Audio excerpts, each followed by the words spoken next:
December 8th, 2009. We'll call the regular meeting of the Legislation Administration Committee to order. We need, first item on the agenda is approval of the minutes from November 10th. So moved. It's been moved and supported to approve the minutes from the 10th. All in favor, say aye. Aye. Opposed, same. Motion passes. Would everybody silence their phones if they have them on in the audience, please? The second item is public comment. Do we have any public comment this morning? Mr. Chairman, Yes. I know a number of them here to speak about the discussion on the Board of Public Works, and we just allow them to speak during that section if that's what they're here for.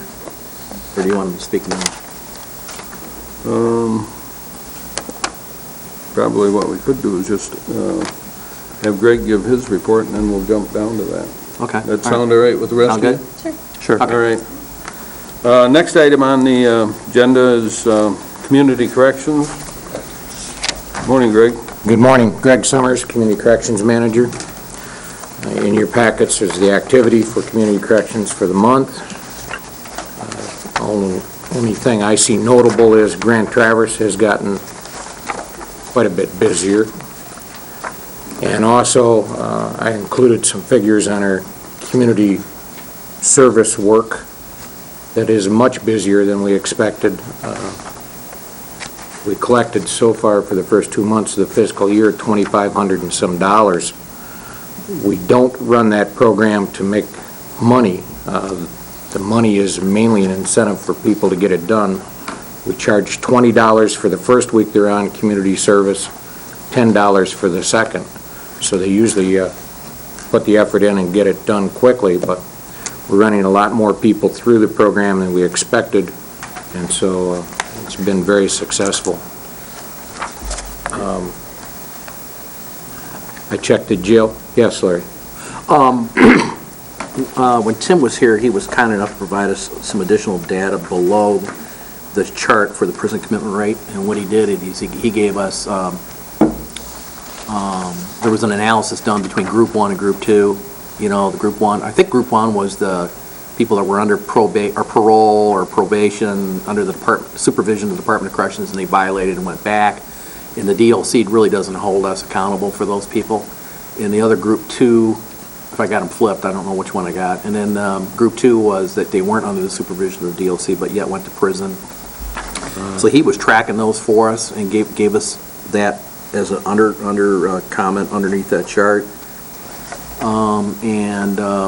He also made some remarks at some point in time, quarterly or whatever, how many departures were made, that, you know, the people were sent to prison where the sentencing guidelines said that, you know, they would stay here locally and be treated. I can come up You can do with that. some of those figures, Okay, yes. all right, that'd be good, thanks. Our commitment rate seems to be holding rather steady, maybe going down just slightly. Because Group 1 is usually the serious crimes? That's what I'm thinking, yeah. Okay. I think when you took the Group 1 out of the prison commitment rate number, you know, we fell in the state average, and that's the analysis that we've had in our plan to the state, you know, and they bought that argument.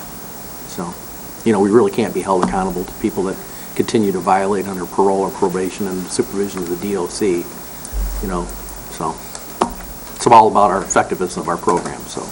I'll have those figures in the future. Okay, that would be great, thanks.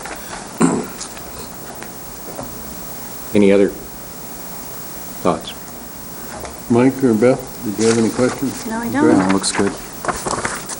We appreciate you coming this morning, Greg. Greg. Thank you.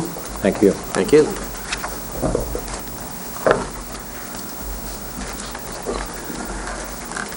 Next item on the agenda, I believe, we'll jump down to number 5C, Board of Public Works discussion. Can I make an opening remark on that? Sure. I called Dennis and asked that we put this on the agenda, knowing that Ross had made a recommendation at the Board of Public Works for a shifting in membership on the Board of Public Works to include, at that time, supervisors of the 5 townships that had sewer and water within their townships. And I think the initial concern I had was if we made those appointments prior to the vote for the assessment fee, that you'd have a supermajority of township supervisors that could potentially vote in the assessment fee for the whole county. So I was concerned about that perception, at least on that vote, if we put all 5 supervisors on there, because that would be, basically protecting their guarantee with the assessment for the whole county. So I had a bit of a concern about that perception. But I understand what Ross is coming from, and I understand where the supervisors, I believe, are coming from, that are coming from the townships that have sewer and water, is that, we have kind of even though the system has worked, we have really a kind of a complicated system in terms of the townships that own and operate their system don't really have the ultimate say in the operation of that structure. That they sit on sewer and water, and then they have to make a recommendation to the Board of Public Works.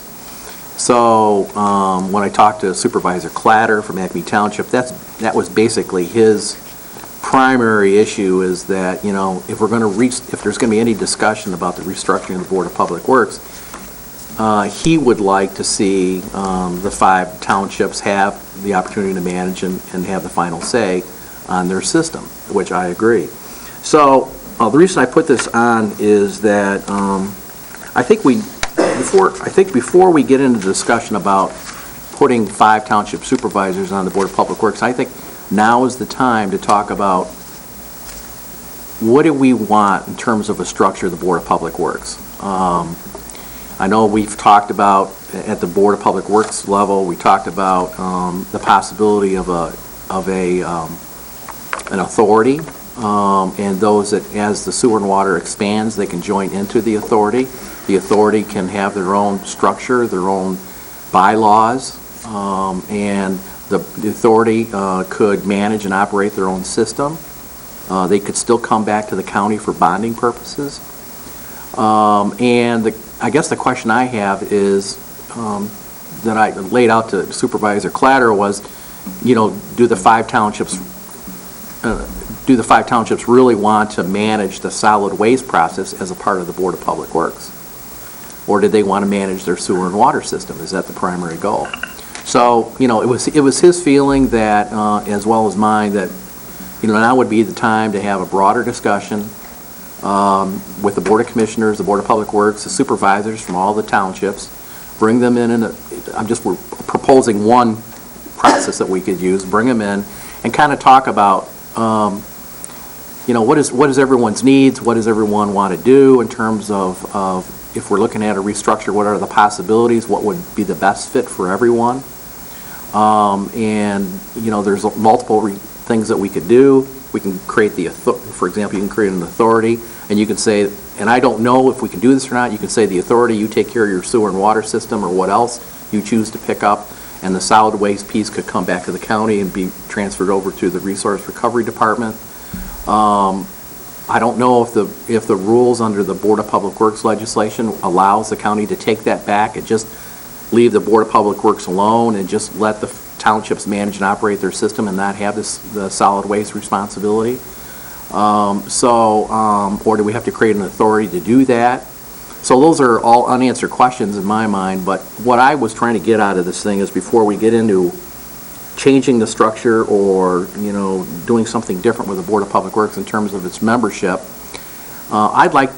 my personal feeling is I'd like to have a public discussion, invite everybody in, kind of lay out what everybody wants out of the Board of Public Works, what they think their authority should be, what's fair across the board for everyone, what kind of membership should we have, and then come to a conclusion and just act on that, rather than just jumping in and changing the membership right away.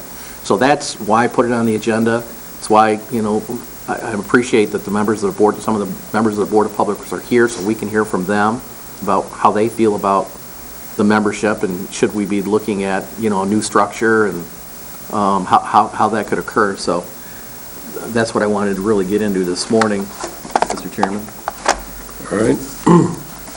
Question. Go ahead. I wasn't at the Board of Commissioners meeting, right before Thanksgiving, and I understand this was referred to physical resources, is that right?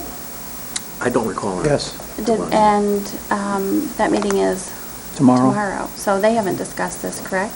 That's correct. And why was it referred to physical resources versus L&A? I can't tell you for sure, and I don't know if it was Commissioner Inman or Commissioner Maxbauer who made the suggestion, but I believe it's probably because the actual operation of the Board of Public Works, the sewer and water issues and those things fall under physical resources.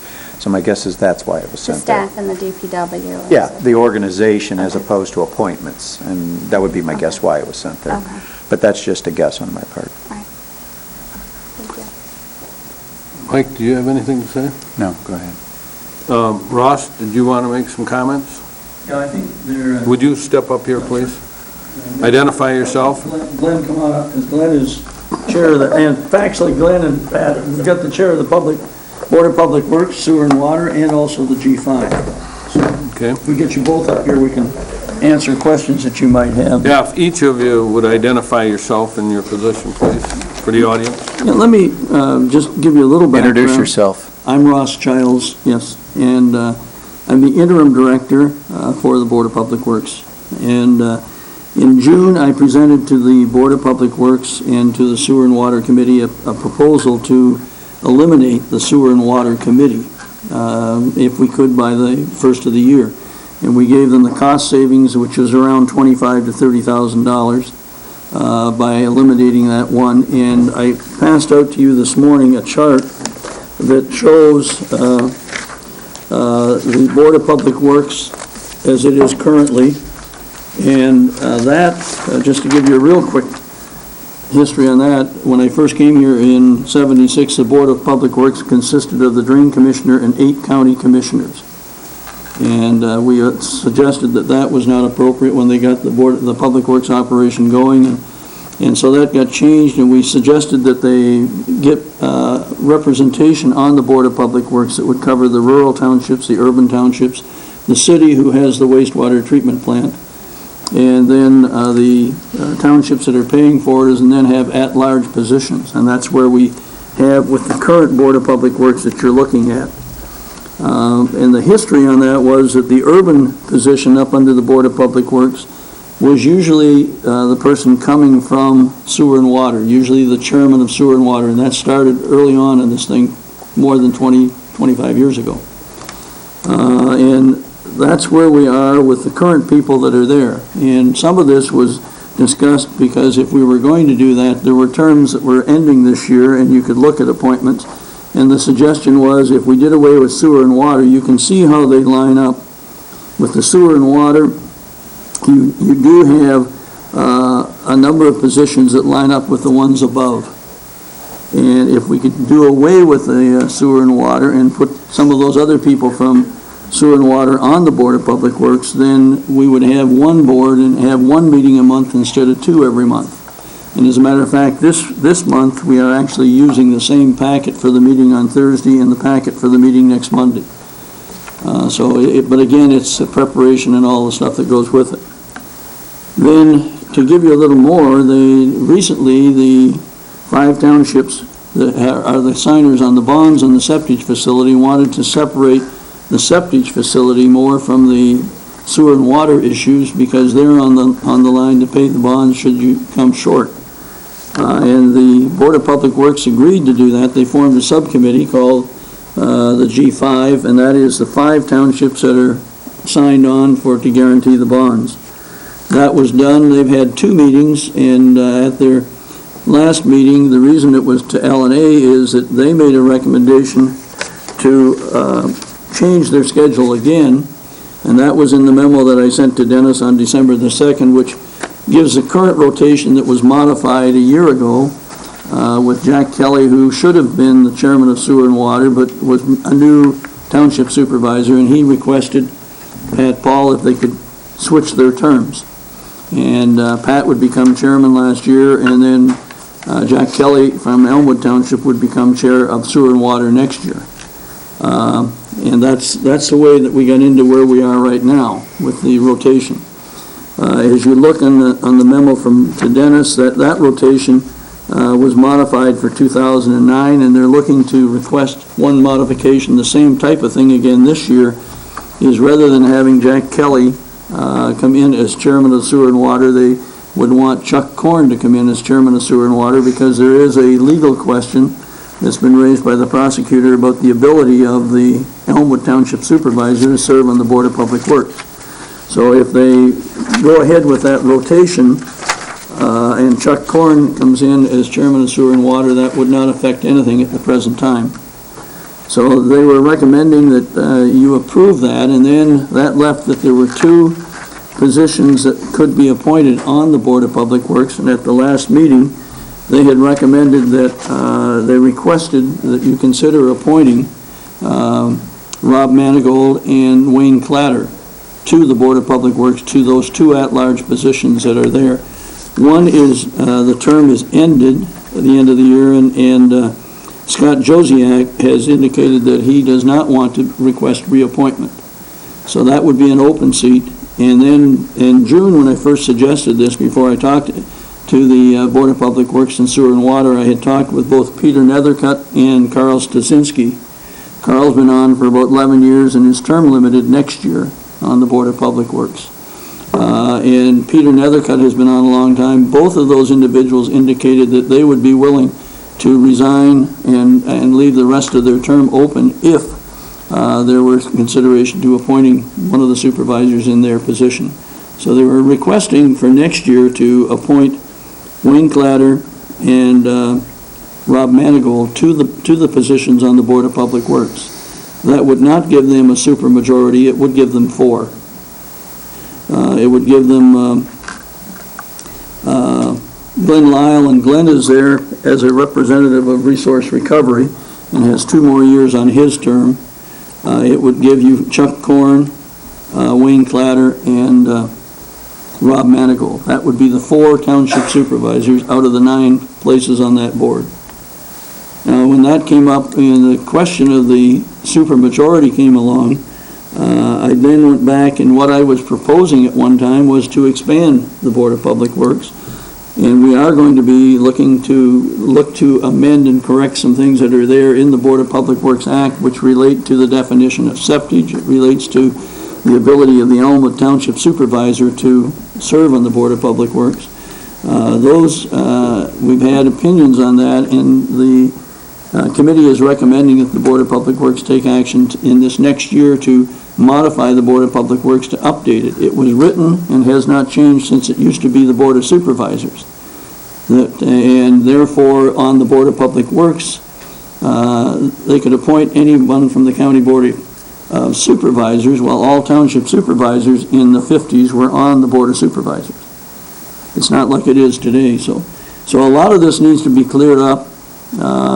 To the second point that they made on looking at the authority, the G5 is invited and are looking to schedule a trip to look at authorities downstate. There are 2 or 3 authorities that have been formed that are much like charter townships, regular townships, city, and others that they've got downstate, and we are intending to take that trip, investigate that option, as well as there's the other ability to just do intergovernmental contracts and still, do the Board of Public Works. All the options that were laid out in the John Axe report.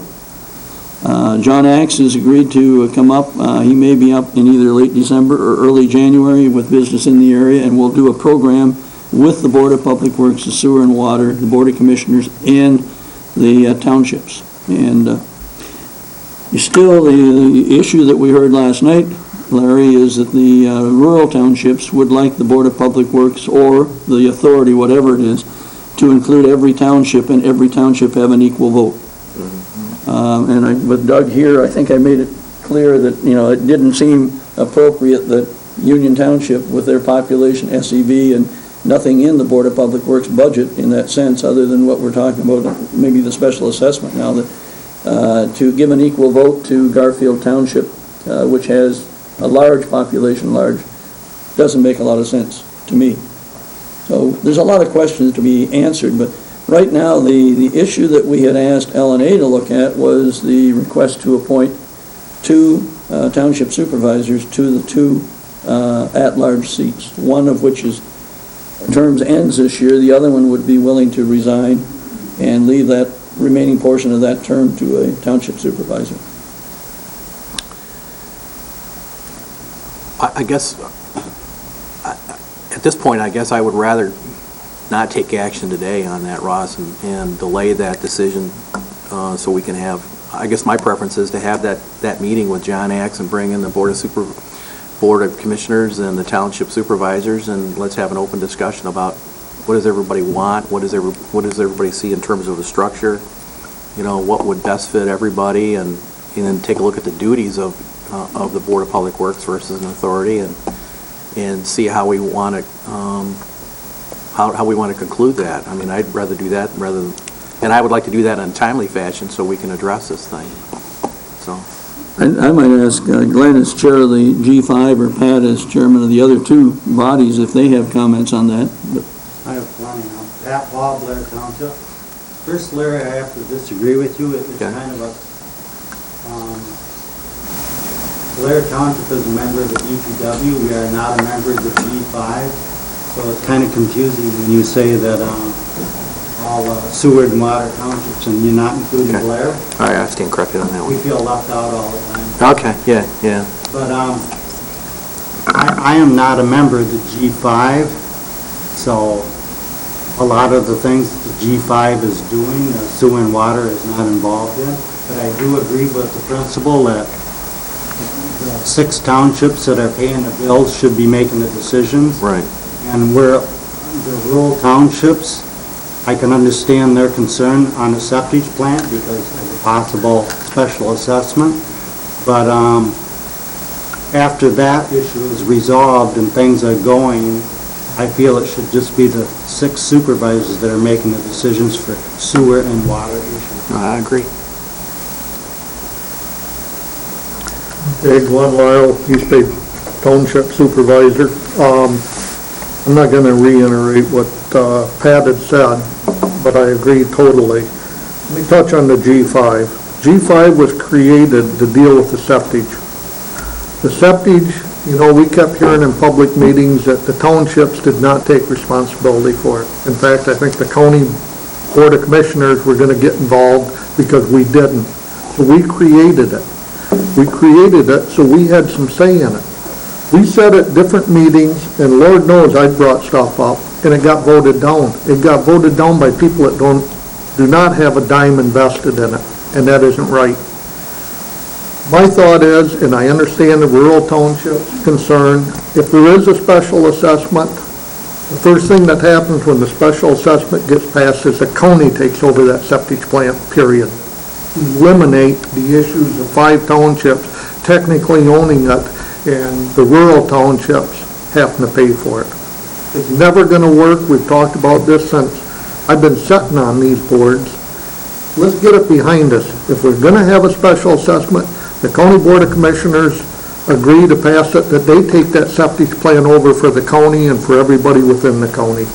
Get it off of our plate. That way you got control of it, and it's covered by the whole county. As far as the sewer and water,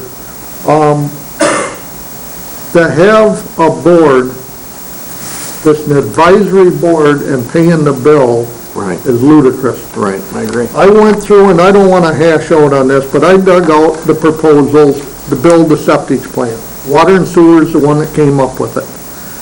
I asked 2 different members that sat on the Board of Public Works if they ever read the other 2 proposals. They never read any of them.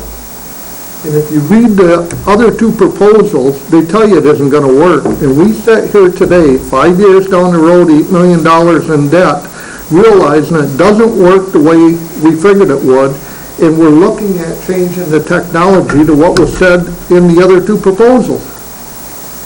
And the county board and the Board of Public Works are the ones that voted on it. I think that if you're paying the bill, that you need to have the say, not I be an agree. advisory. Oh, I agree.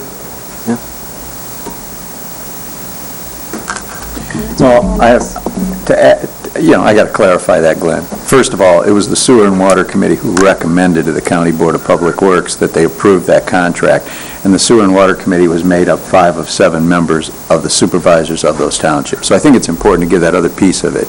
It wasn't made alone, separately by the Board of Public Works or the County Board. It was made on the recommendation of the Sewer and Water Committee that is primarily 5 out of 7 members being the township supervisors. So I think it's important for the public who's listening to hear that part of it too.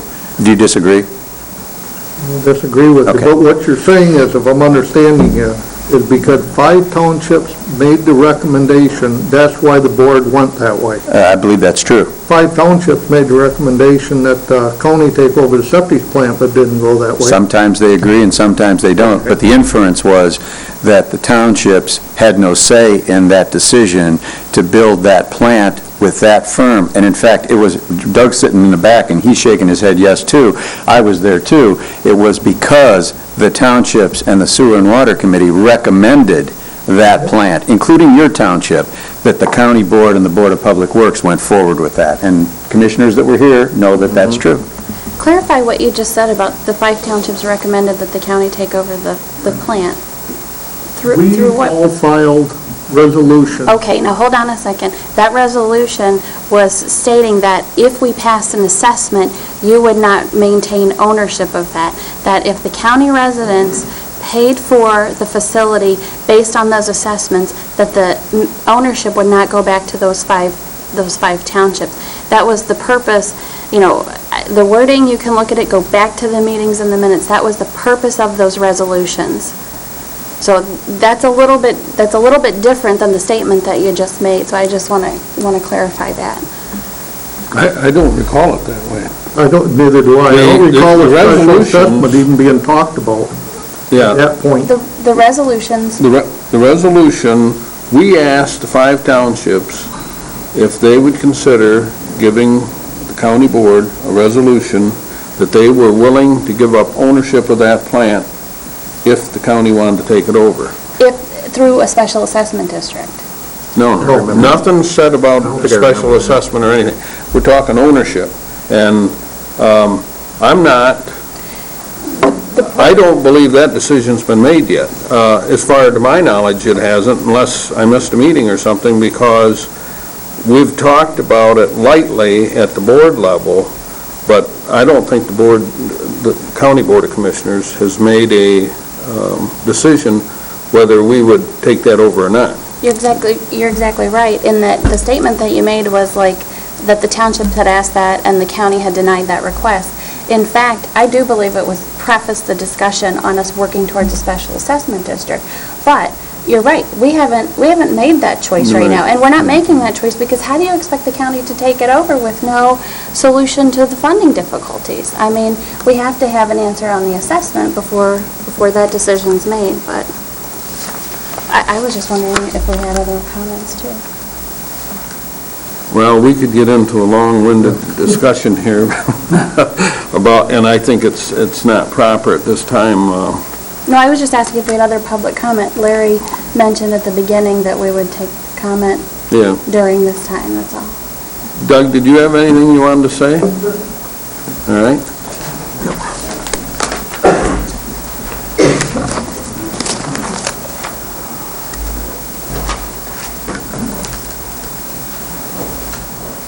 Doug Mansfield, Union Township Supervisor.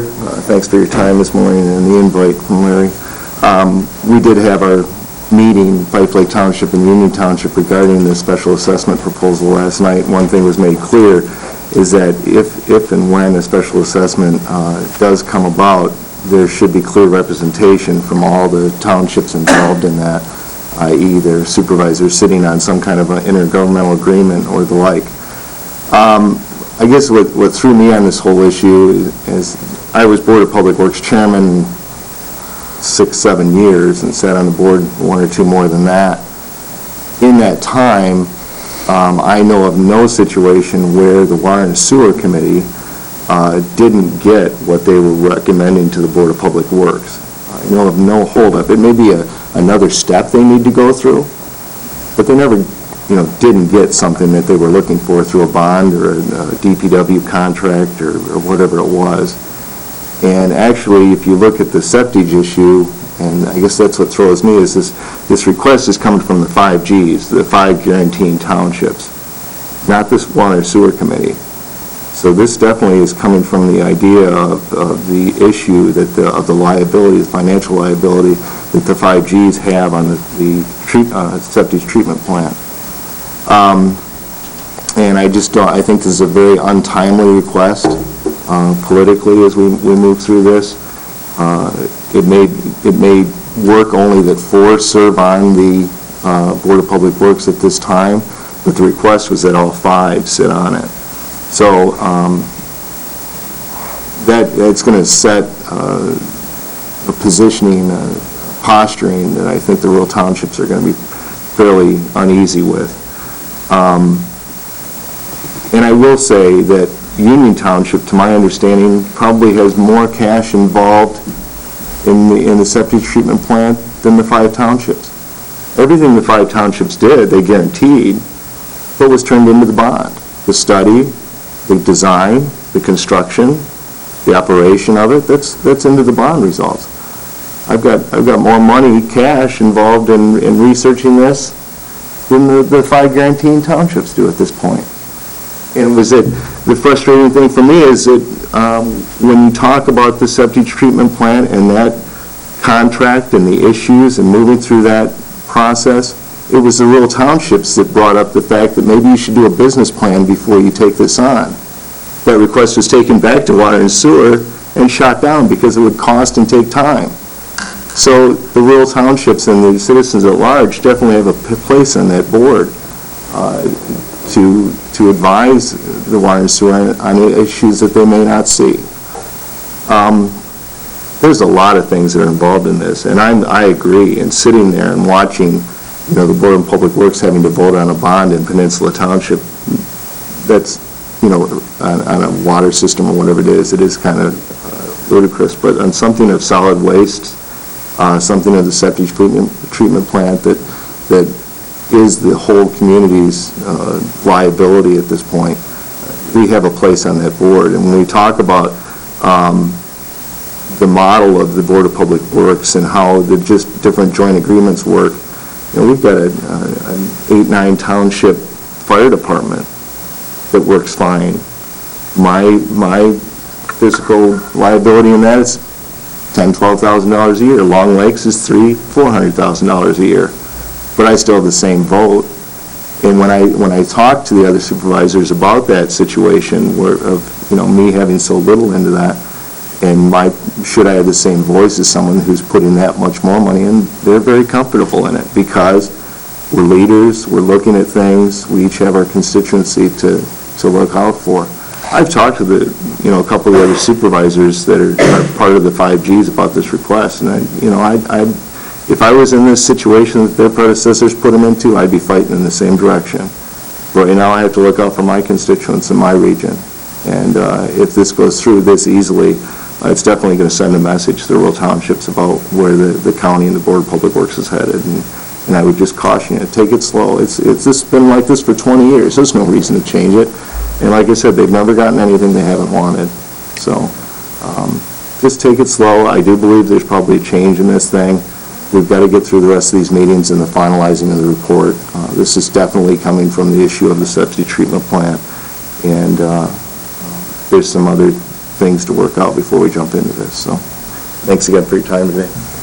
Thank you. Is there anybody else in the audience wishing to speak on this issue?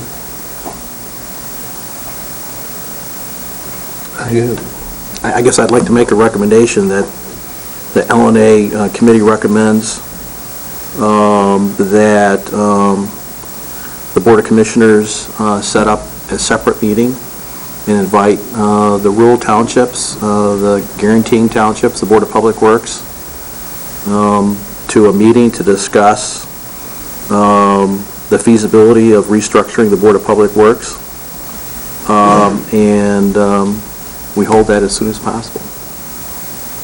I just have a quick question first on that.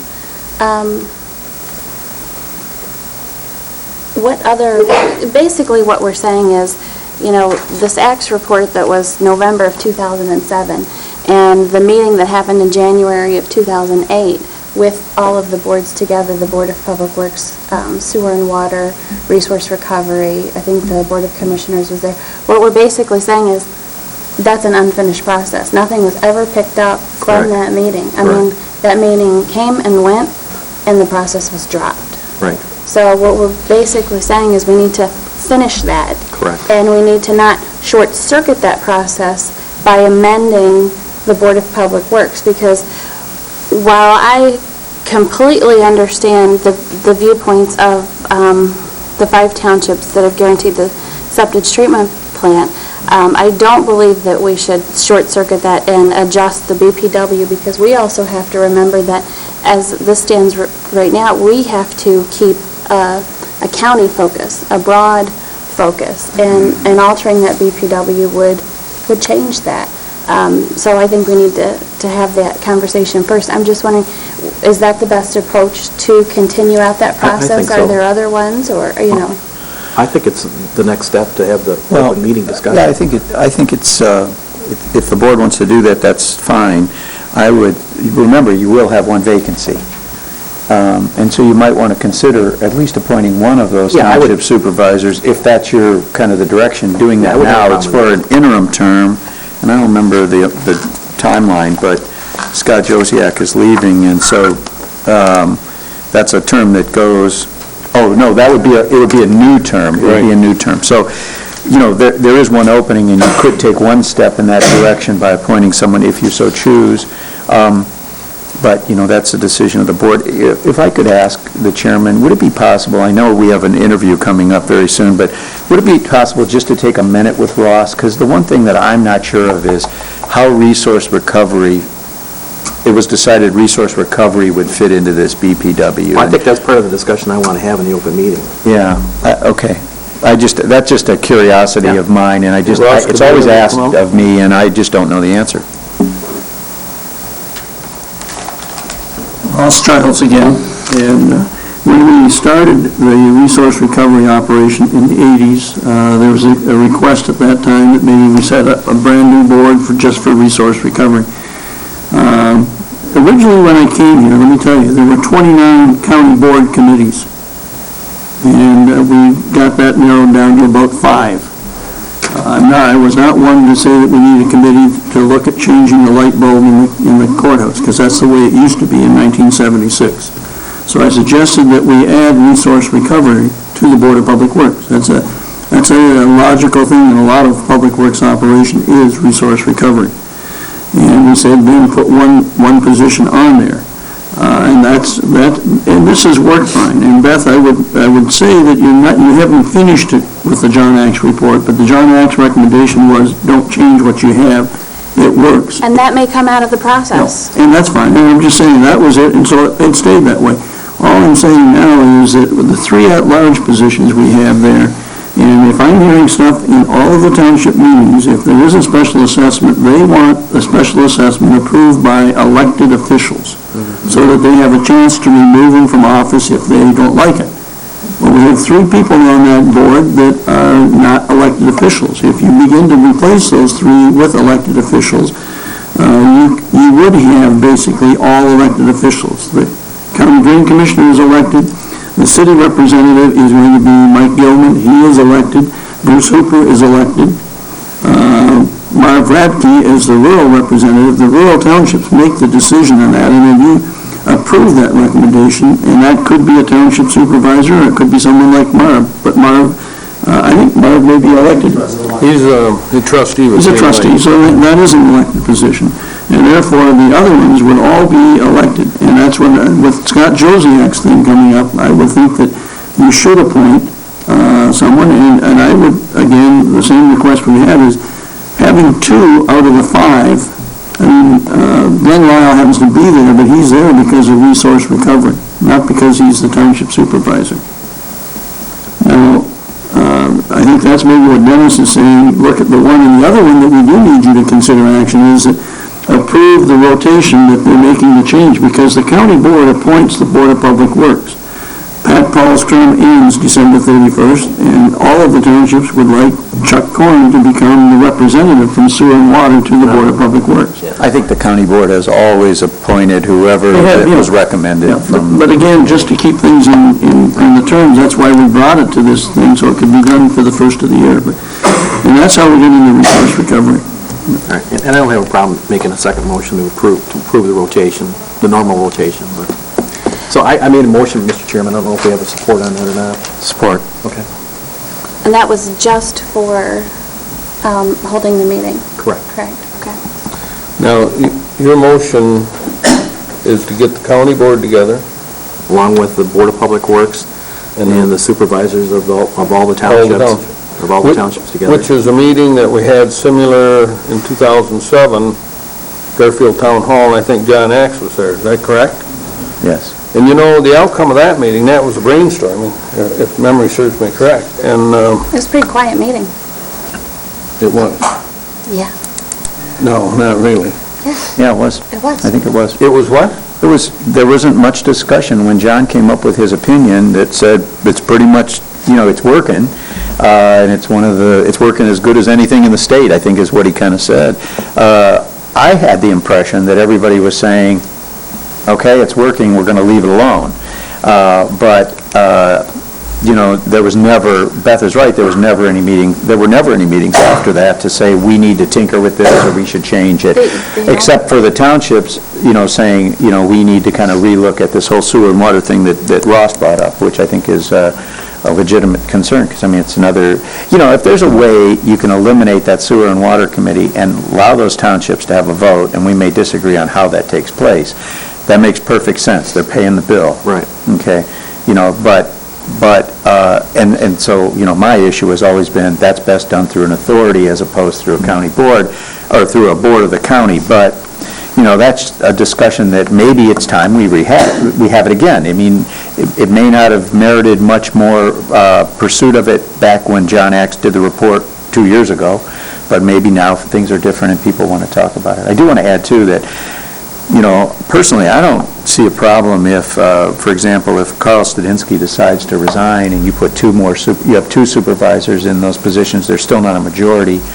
And I would say this too, when you expand, if you look at expanding the BPW, which I really think is a good idea that Ross came up with, going and getting the legislation changed to allow it to be bigger, I would certainly consider the fact that you should add another rural, at least another rural representative, and maybe resource recovery should be reevaluated to whether it belongs in there or not. My problem is this is I don't know, about a $5 million budget a year, isn't it, guys? Resource recovery is $1 million budget. And right now they have one person on there out of, 9 or whatever it is. And so maybe we need to reevaluate that whole resource recovery issue as well.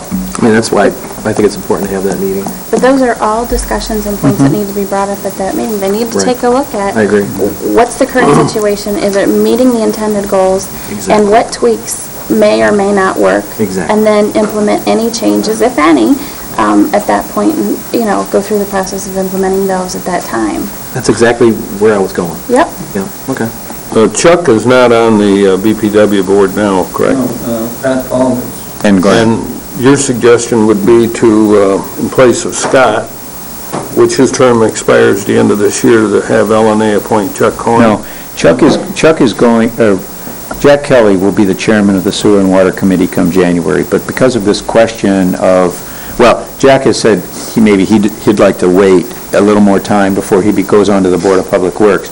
And so this, as I understand it, the Sewer and Water Committee is going to recommend that Chuck be the representative from Sewer and Water on Board of Public Works, correct, Russ? Guys? They're suggesting that the vacancy that Scott Josiak, Go ahead. that when Scott Josiak is not going to seek reappointment, and that will leave one vacancy immediately, January 1st, and they're suggesting that township supervisors from the G5 be appointed to that. Either Clatter or... Well, that's what they've recommended. Randall. Yes. And then Pat's position's going to be taken by...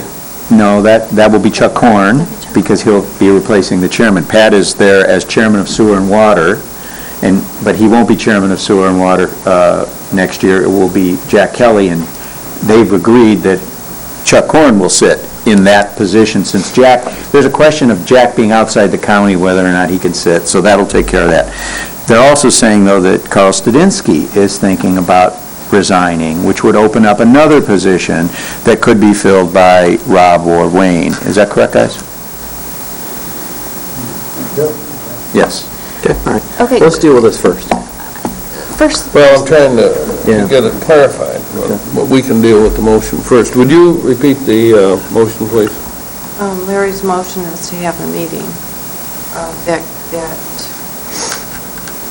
Motion is to have the Board of Commissioners have a meeting, the board, the township supervisors, the Guaranteed Township Supervisors, the Rural Township Supervisors, the Board of Public Works, and whoever else we could, we feel is appropriate, like John X, Rothschild, whatever, to talk about the feasibility of restructuring the Board of Public Works.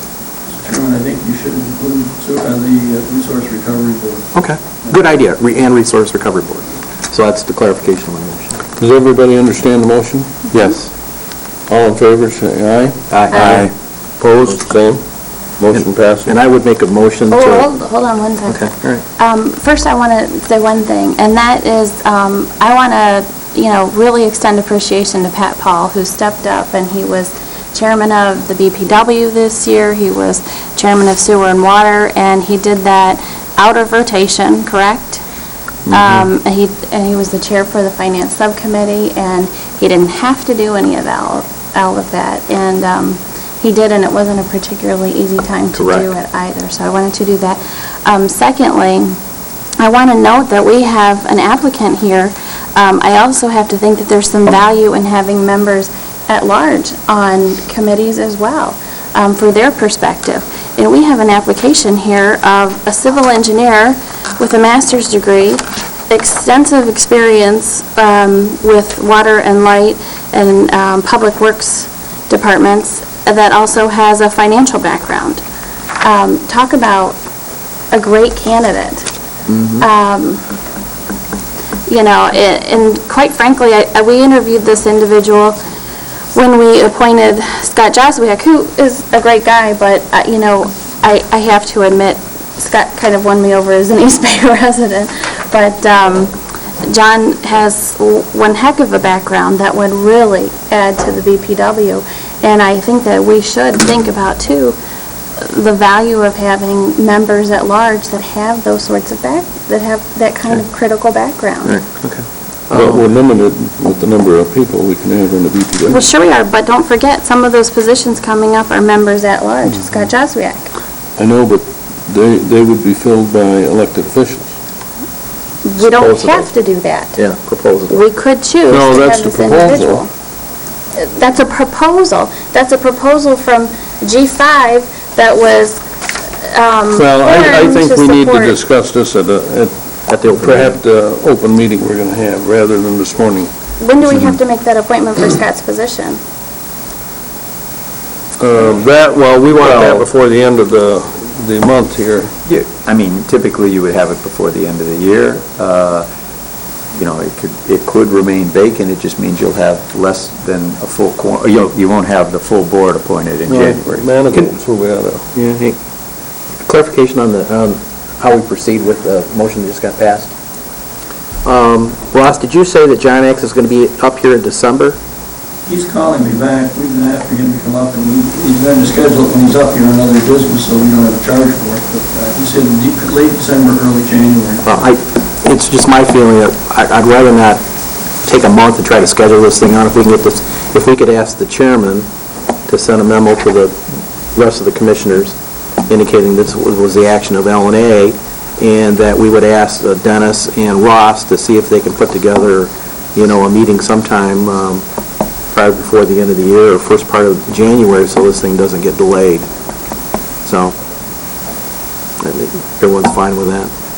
But second of all, I don't have a problem with doing the normal rotation for the person that's going to be chair of Sewer and Water to sit on the Board of Public Works. I'm fine with that. Well, that's not what they want, though. They want Chuck Corn to sit on the BPW, which is fine, and I would make that motion that And Chuck Corn be appointed to the Board of Public Works. Isn't he the representative of Sewer and Water?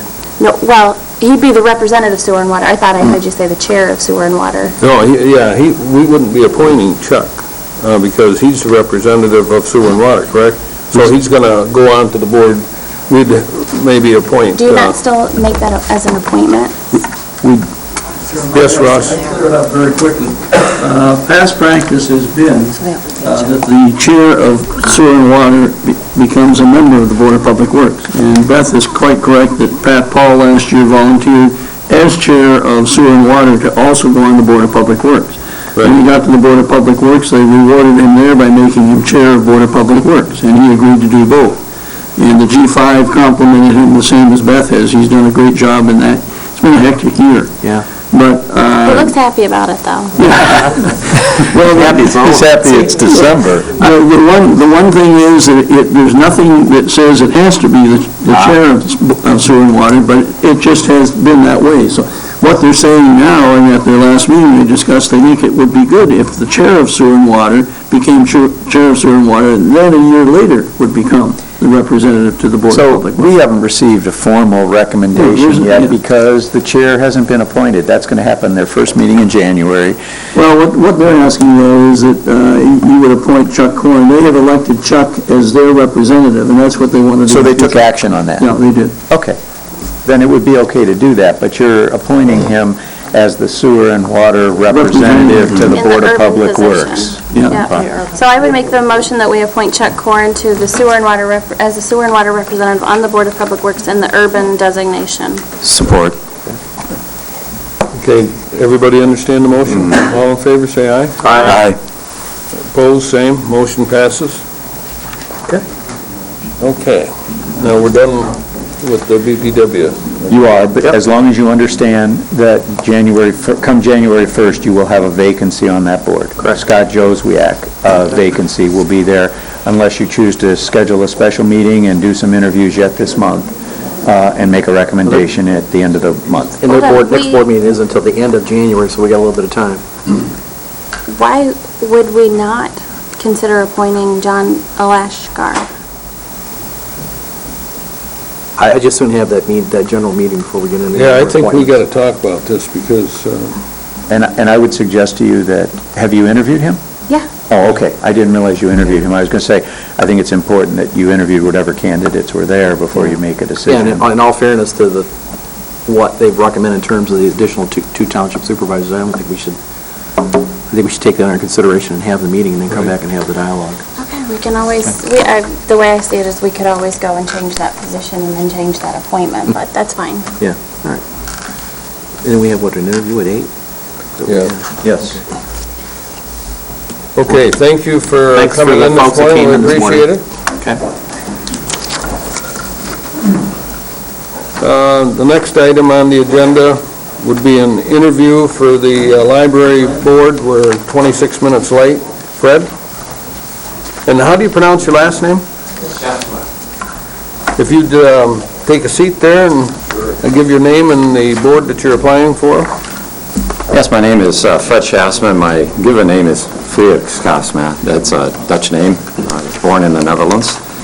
And I'm a resident of Peninsula Township, and I'm applying for a position for the board for the Traverse Area District Library. Okay.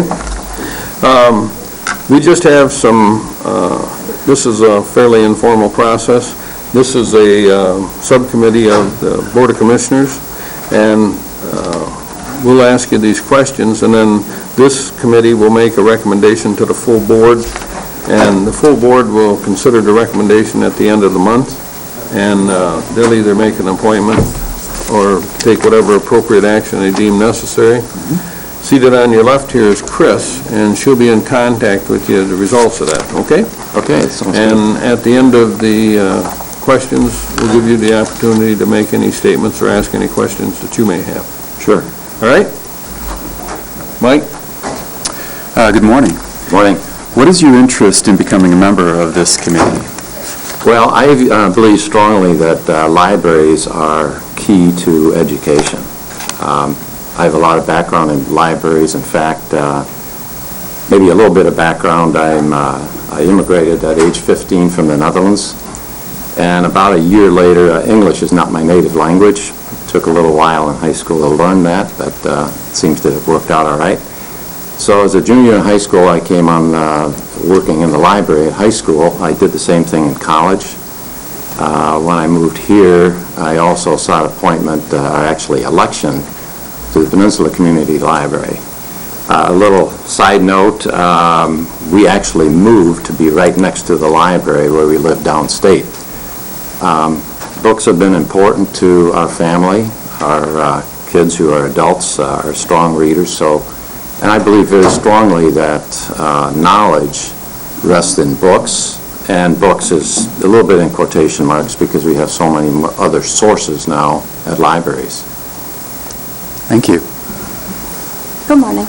Morning.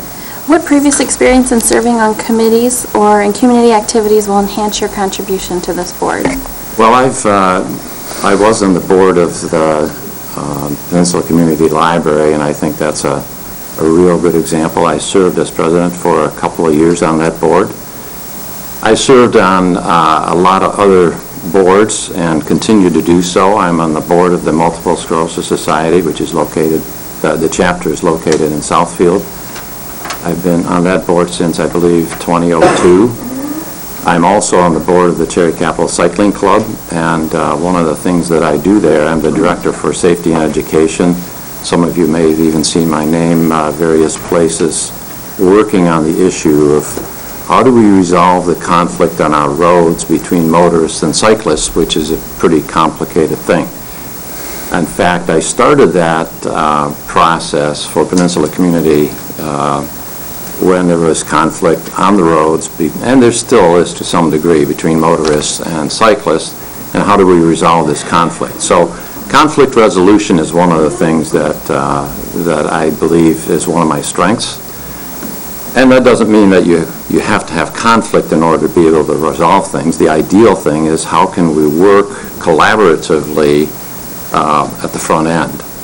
So those are just a couple of those. I've also served on the board of the church that I'm on. I'm currently heading up the facilities there. So I've been involved in a number of things over the years. My professional background, I believe you have, which also deals with not just the engineering aspect. I'm a mechanical engineer by training, but how do you put teams together and how do you work together to attain goals? In fact, how do you set goals? So those are just some of the examples. Thank you. Fred, are you a year-round resident? Yes, I am. And can you commit to attending monthly meetings and additional time for special committees or projects? Yes, I can. In fact, I look forward to it. In fact, I've attended quite a few of the Traverse Area District Library Board meetings already, both when I was on the board of Peninsula Community Library and since that time. In fact, there's another meeting on Thursday, and I'll be going. Okay, thank you. Morning. Good morning. In your opinion, what are the functions of this board, and what strengths will you offer to build a balance of expertise on this board? Well, the function of any board, and therefore this one also, is really about three major things. It is the hiring and performance review of the director.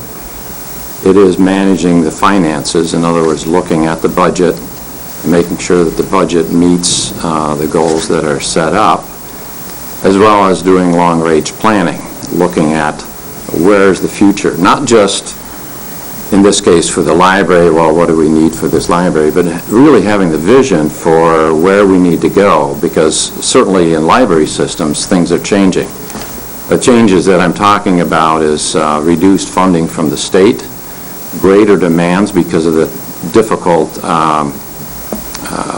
economic conditions, and our change in the population. There's a shift in population. We have increased population, and how do we serve that community? That is really, in my view, the overview of the board. The day-to-day operations is the responsibility of the director, and in fact, the board is responsible for the performance of the director. Okay. Thank you. Okay, last question. Fred, how would you solicit views and opinions on topics being addressed by the Tattle Board? Well, one of the things that I believe very strongly is a more direct input from the public. And there are a couple of ways to do that. One is informally. It's what I used to call fieldism, and while in the library system we call them patrons, in the business where I used to work we'd call them customers. I'm not sure that there's a whole lot of difference, but we need to serve that public, and there are a number of ways to get that input. I find that directly interacting with the public is important. Now, how do we do that? It's pretty much impossible to touch every person in the county and in the district. So my view is you talk to people. Visiting the various libraries is important. Certainly talking to the directors or the managers of the branches is important, but we do not want to lose sight of direct input. As public officials, I know you know that. You call up people and say, hey, what do you think? I feel pretty good that I've been able to talk to a lot of people, because in many ways I do the same thing for the other boards, primarily the church board I served on, you talk to people in the congregation. In the bike club, we've got 500 members. That's a big number, but you talk to lots of folks and you make it a point to be accessible. There are surveys, the reply in surveys, if you get 20% return, that's excellent. So that's only, 1 out of 5 people that you would hear from. So I think, to summarize it, direct interaction is probably my most favorite, because you learn more. You have the dialogue and you have more nuances rather than, a checked box. Okay, thank you. Do you have any additional questions, I Larry? don't, thank you. Larry? Fred, do you have any questions of this committee or statements you'd like to make?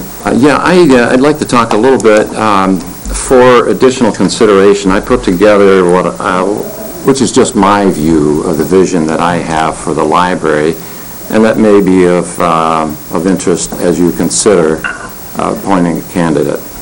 And so I thought, if it's okay, I'd give you Sure. each of those. Thank you. Kept it to one page, though. Thank you, sir. But it gives you a little bit of an idea. I think one of the other things that I think we have a huge opportunity is to collaborate with other organizations. And by that I mean, if we look at the library as just a library or a library system, I think we're missing a huge opportunity.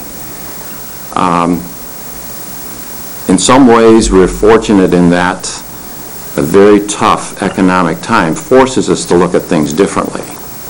Michigan Works is one that comes to mind. How can we work closer with Michigan Works to provide access to knowledge to the people who really need it, who are going through tremendously difficult times? Those are the kind of things that I think are opportunities. We are very fortunate at the Peninsula Community Library, the collaboration between TCAPS and the library. And in fact, many of the people on Peninsula Township wouldn't even know that there are actually 2 libraries in that very school, the school library and the public library. But if we work together right, that becomes seamless. And in fact, does it matter to the public that, we have a school library and we have a public library? No, it doesn't. In fact, those 2 libraries work together to make sure that we maximize the collection, both in terms of books and periodicals, etc. And I think those are the things that we ought to really celebrate and say, hey, that's a terrific way to go. There are other opportunities like that. So those are just some of the vision elements that I have. The other one that I'd highlight is really focusing on both effectiveness, meaning how do we really serve the public to anticipate their needs, as well as the efficiency, in other words, what I call the bang for the buck. We get so many dollars, so much time, so many people. how can I maximize the return on those resources? And I think we can do more there as well. I'm a little passionate about this. I see that. Thank you, Fred. Thank you very much. Thank you. We appreciate you coming in. Thanks for Wake for the interview. Oh, thanks for, I know you had to do a little adjustment. We had set this up, and then I had an out-of-town trip, so I really appreciate the consideration. I thought Chris handled it well. She did. Yeah, I really appreciate it. Thanks, Chris. Have a good day. Yep, thank you. Okay, now we'll go back up to number 4, Human Resources. A, Staffing Plan Amendment due to the approval of 2010, page 19. We have the lady with all the answers in front of us. Sally Graves, Human Resources Department. This is a housekeeping issue. Basically what we're doing is taking the new positions that were approved with the 2010 budget process and incorporating them now in the staffing plan. Anybody have any questions?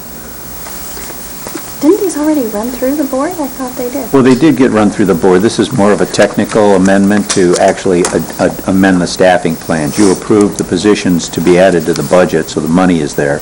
But technically, you need to approve the staffing plan amendment. I never quite figured out why we don't just amend the staffing plan when we add the positions, when we adopt the budget, but we always have done it separately, and maybe we can look at that. The other thing I want to mention is, don't forget that, remember we added, at Al Schneider's recommendation, we changed the medical director for the health department.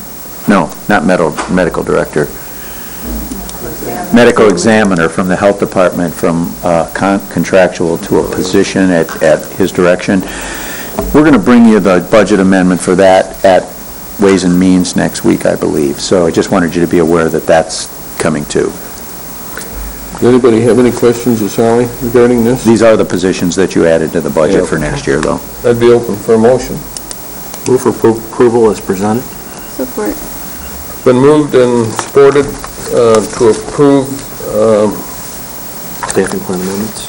pardon? Staffing plan amendments? Yeah, staffing plan amendments as presented. All in favor, say aye. Aye. Aye. Opposed, same. Motion passes. Next item is the Health Department Staffing Plan Amendment for the Kingsley Clinic on page 20. This is another staffing plan amendment, and Jerry's here from the Health Department. Did things change quickly with this? Yes. In a day. Because I'm like going, this isn't what I heard at the last meeting. Touche. I think it changed Thursday or Friday.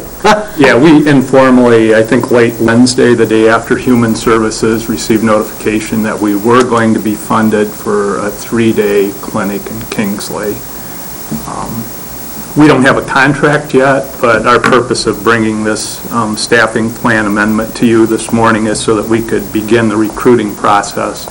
And we wouldn't formalize that, obviously, until we had a contract from the state and had brought a proposed budget to you to I would also move forward.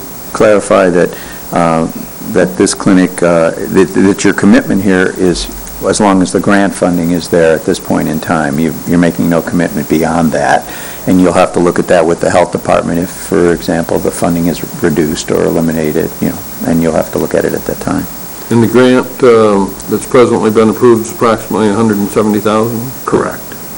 So I would make a motion that we would approve the staffing plan amendment for the health department related to the Kingsley Clinic, subject to grant funding and the related contract. Support.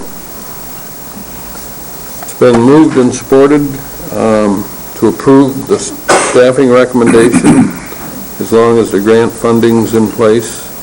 All in favor, say aye. Aye. Opposed? No. Motion passes. Anything else we can expect tomorrow or the next day more? Not that I know of. Hopefully not.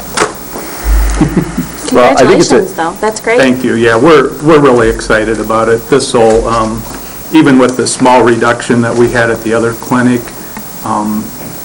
this will provide us a little more options moving forward. It'll probably help us to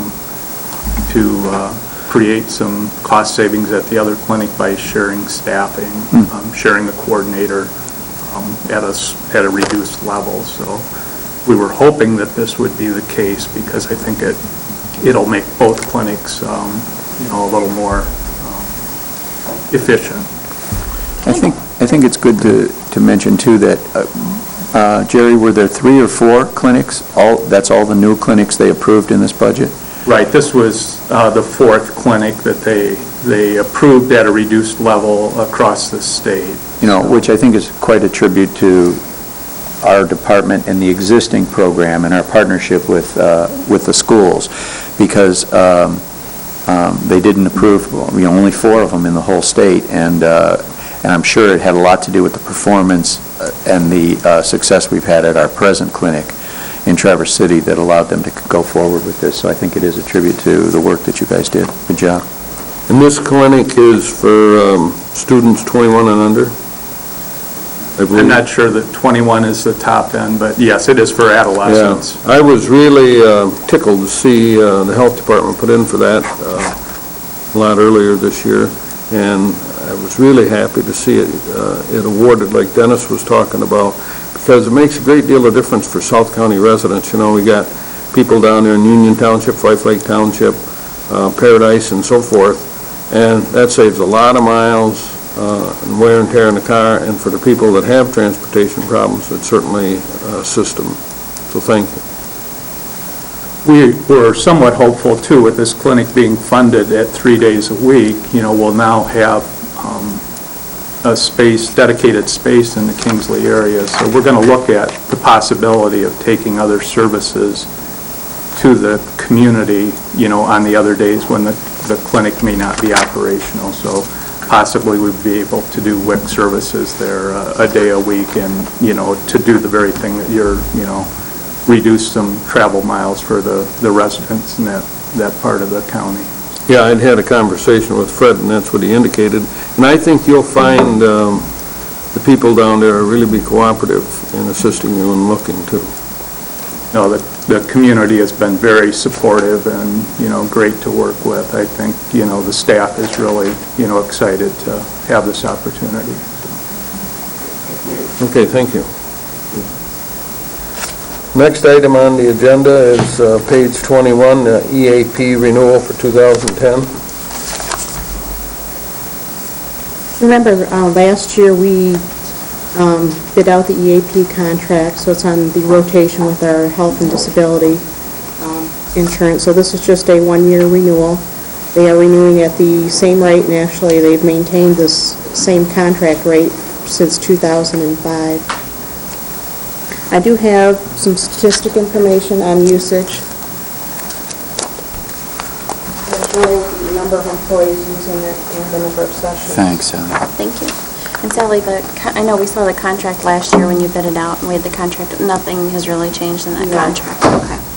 Basically, it's just a renewal of the same. Yep. Wow.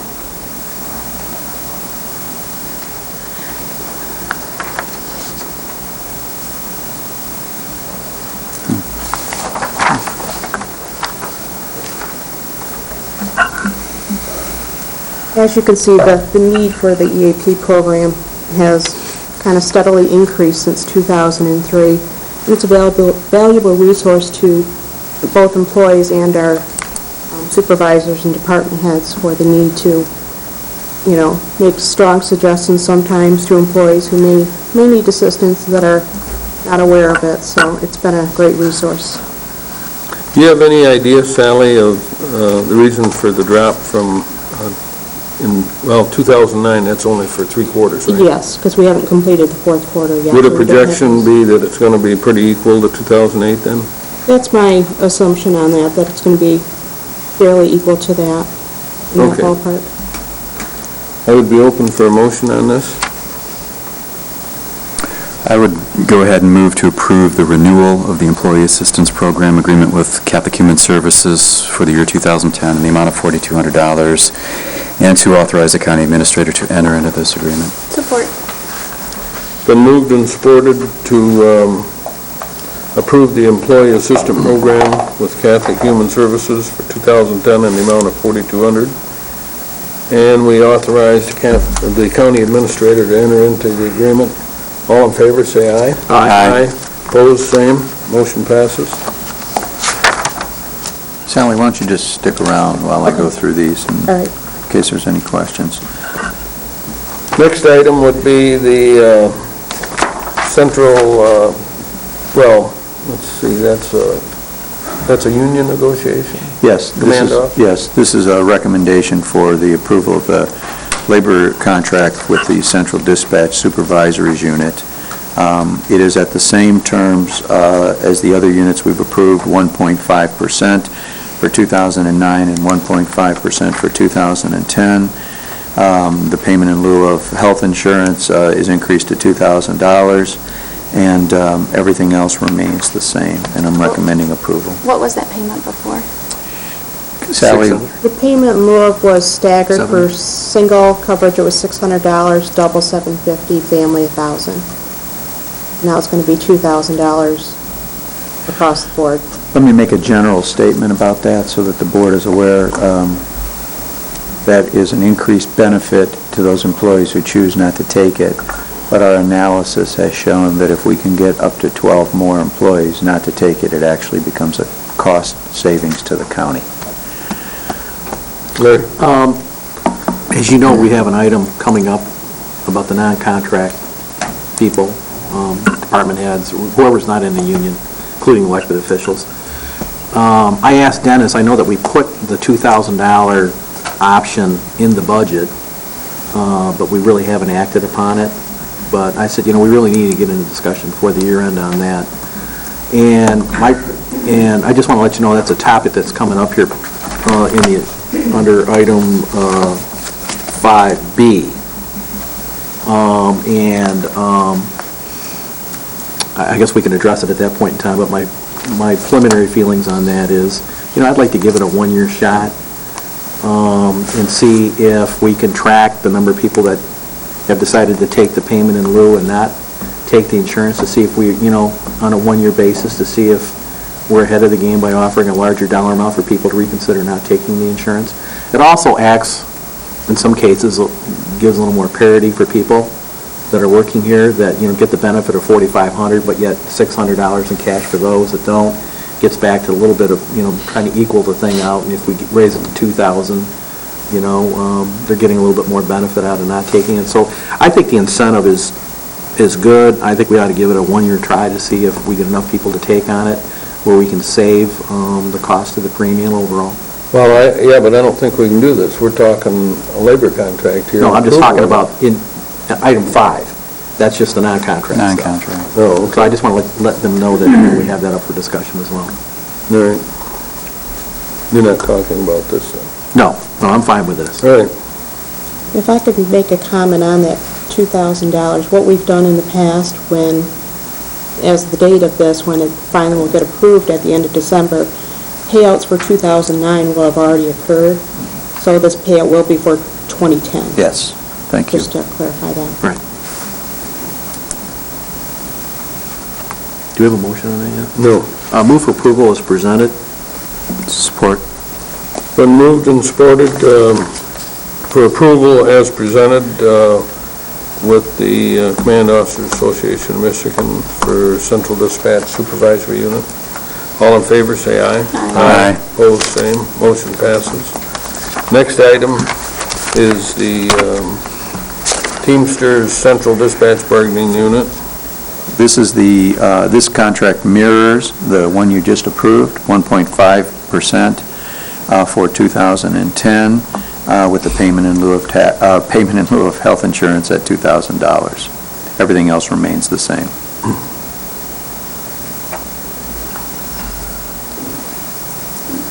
Move for approval as presented. Support. Been moved and supported for approval as presented for the Teamsters Central Dispatch Bargaining Unit. All in favor, signify by saying aye. Aye. Opposed, same. Motion passes. The next Next item is the Teamsters Health Department Bargaining Unit. This one, again, is a 1.5% increase for next year. Remember, all of these had wage reopeners based on the Siegel issue, and instead we're doing this. This does not include the $2,000 opt-out for health insurance because they got it last year in the contract. They negotiated it this past year. They were the first ones that negotiated it. So their terms will mirror the same as everybody else. Okay. I'll move for approval as presented. Okay, support. Been moved and supported to approve as presented for the Teamsters Health Department Bargaining Unit. All in favor signify by saying aye. Aye. Opposed, same. Motion passes. Thank you, Sally. Thanks, Sally. Next item is number 5, Administration A, DK Security Policy and Procedure Revisions. I'm going to ask Katie Lauren to come up, and I believe there's a few other people here that may want to address some issues as well. This has been before the board. You are. Katie Lauren, County Administration. The sheriff pulled this item on the last board meeting in November because he had concerns regarding overall authority of the campus buildings, and he'll address those with you. We pulled back another meeting with the judges and just kind of reviewed some additional issues that have come up. All the DK security staff were trained on the portable radio systems, and that was on December 2nd, so that has all been completed. There was a issue with the radio control. They were switching to A2, so central dispatch, the jail control center, and the DK security staff were all on A2, and it didn't work correctly. So now they've switched to A1, and it's working fine. So that's been changed on the drafts, and the addition of the state police will also be an emergent response situation. Has been added to the contract. Just some other issues that have come up as a result of the security process. We were looking at the access cards and key control for the buildings that we have, and we're going to be auditing those and developing a tighter key policy, which I'll bring to LNA as soon as that's complete.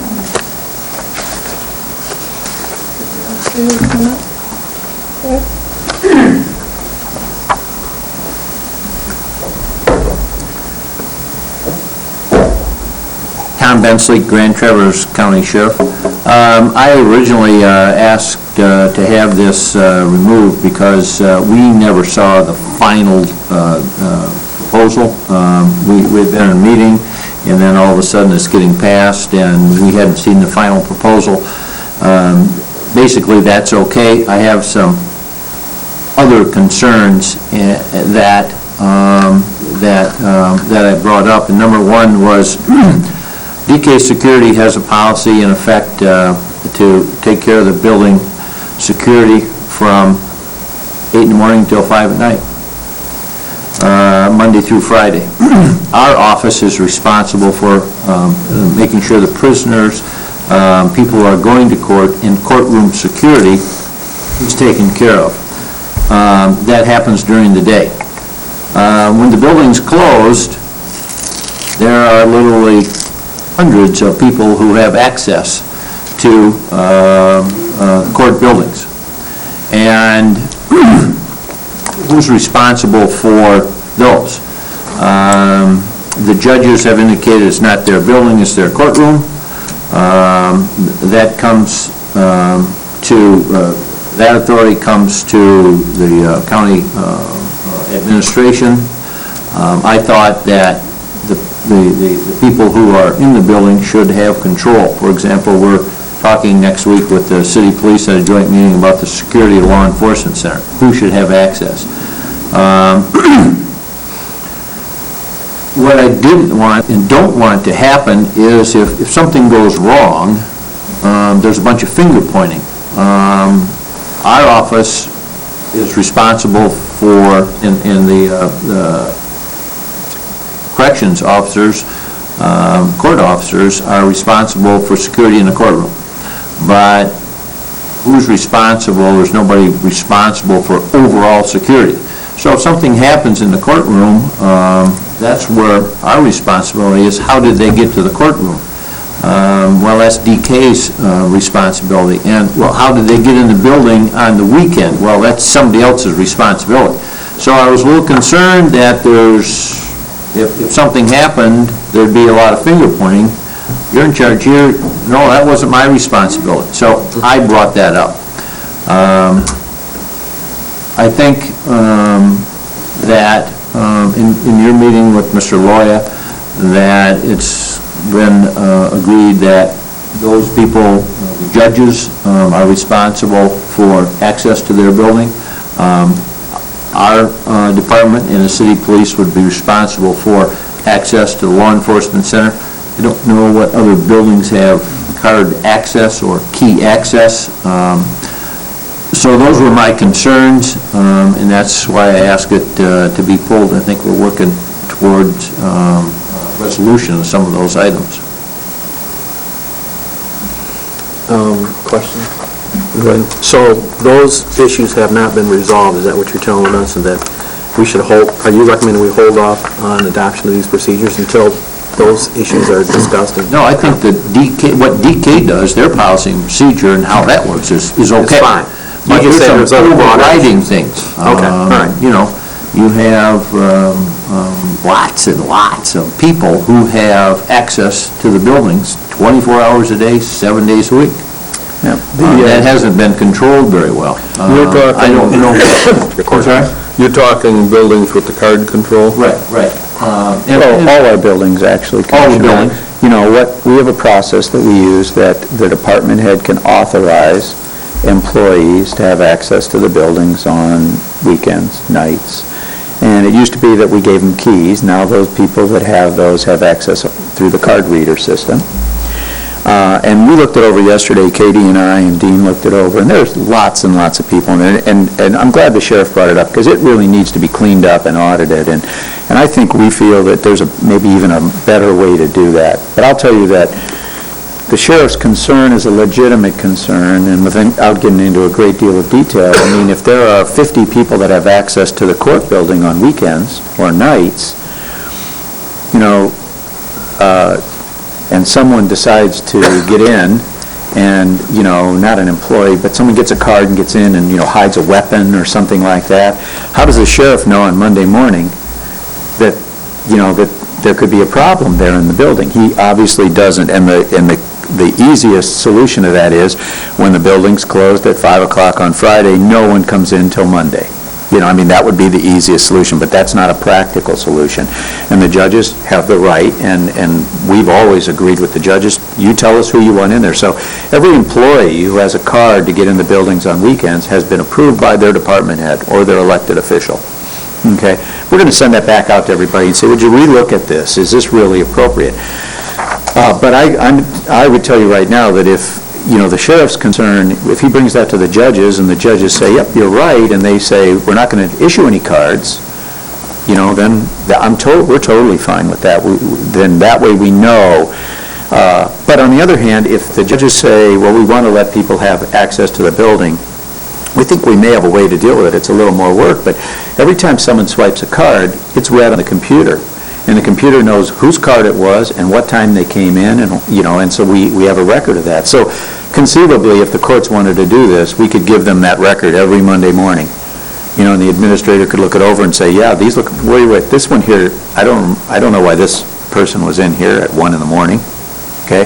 And it would give a chance to call the sheriff and say, hey, we got an issue, you know, we want you to look at. So that might be one solution, but I think, you know, the sheriff does have a concern. With our other buildings, you know, I just view them as any other office building in the city, for example. If someone breaks in here, and we have a problem in here now, he's been very cooperative in saying, we'll send the corrections officers over or whatever we can to try to address the issue immediately. But that becomes a city issue. You know, we call the city police department and say, you know, we've had a break-in. So, you know, but I understand his concerns, and especially in terms of courtroom security, they're legitimate concerns.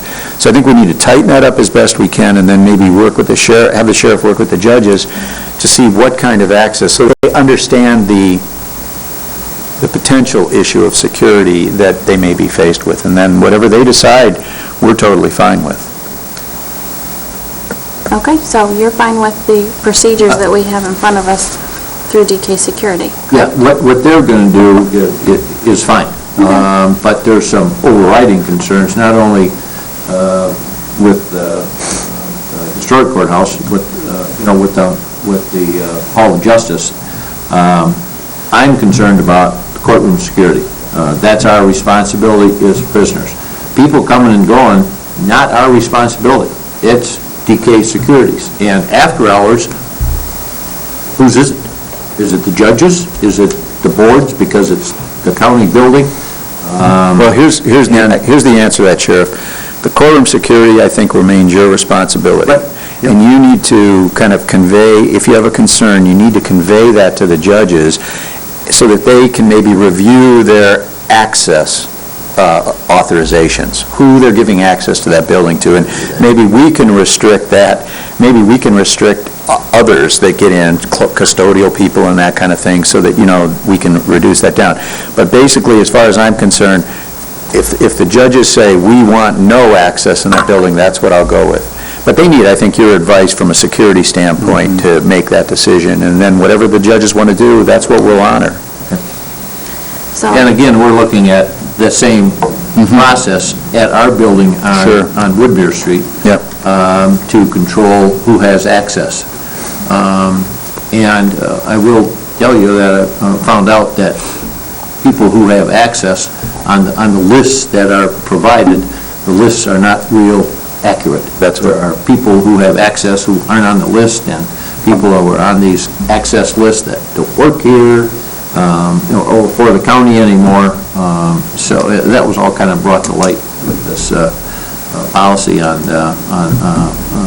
revision and update for DK Security. And it's the responsibility of department heads when an employee leaves or is terminated to get that information to Danny Brown so that their card can be closed off, deactivated. Thank you. And that, we need to tighten that up, because that's not always done appropriately. We're also going to pull HR in and see if HR can't be a backup check on that to make sure we've got all of those. yeah, it sounds like you just need to audit the old lists and make it a Absolutely, we practice do. to always, Clean it up. Yeah, but when we audit the list, I think we want to ask the departments, do these people all really need access? I use the example of Dean. When Dean has audit going on for 2 weeks, he'll have his people in here every day.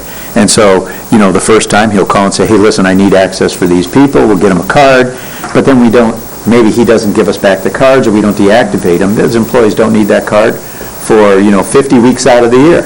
And so maybe we need to look at a different way to handle some of that.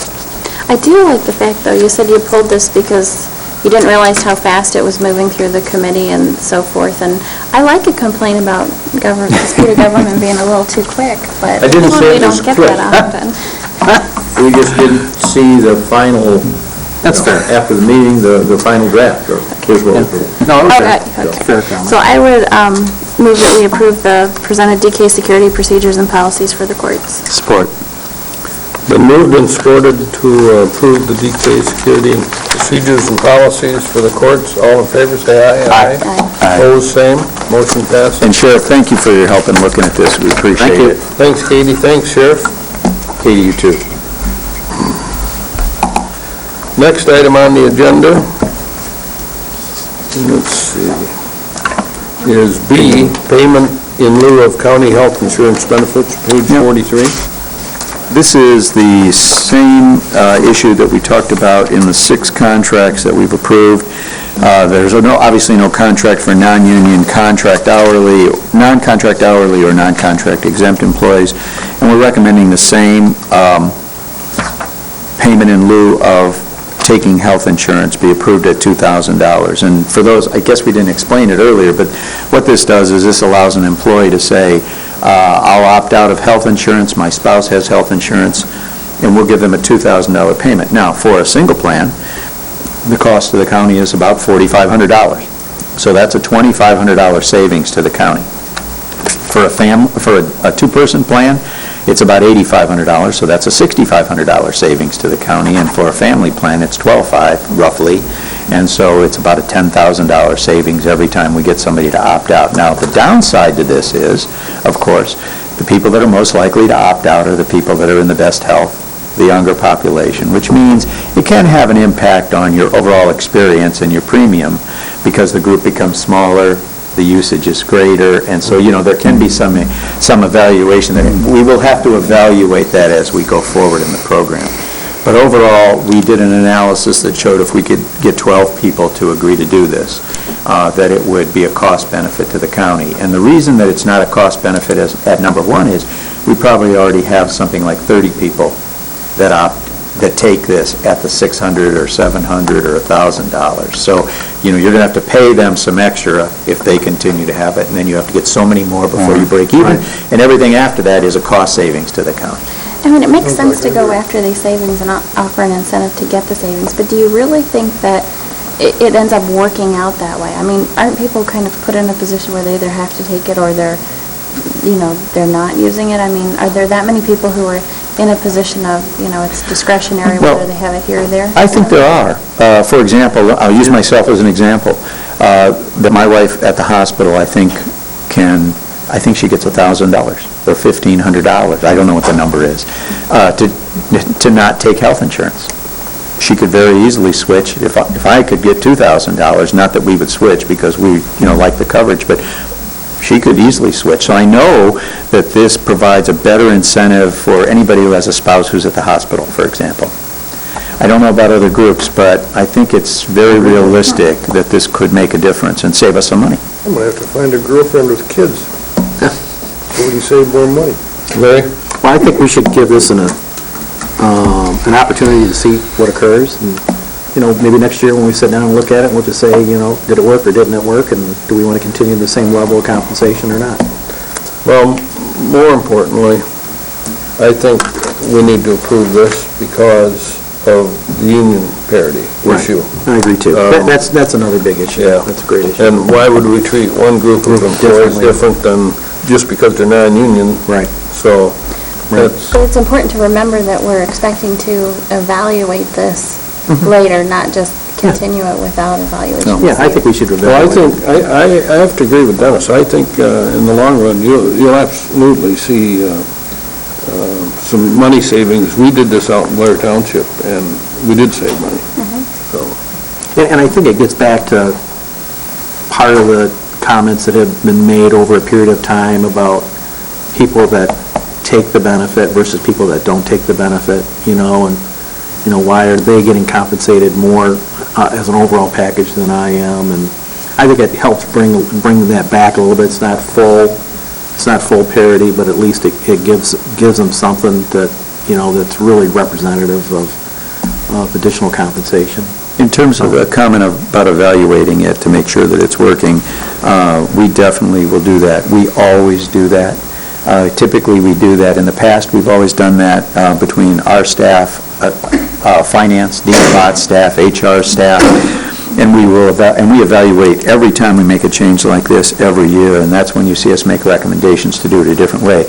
But what we need to do is do a better job of bringing those evaluations to you as a board so that you also know that, we make an assumption that if we recommend it because the evaluation came out that this was a wise thing to do, that we make that recommendation to continue, but I guess we should do a better job of letting you know that it was a wise thing to do so that we can justify the decision. I'll make a motion that we approve the payment in lieu of county health insurance for $2,000 for non-contract exempt and non-contract hourly employees.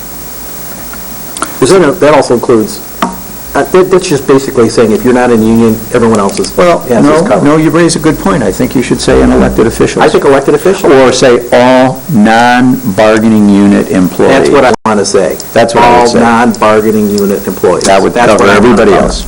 Okay.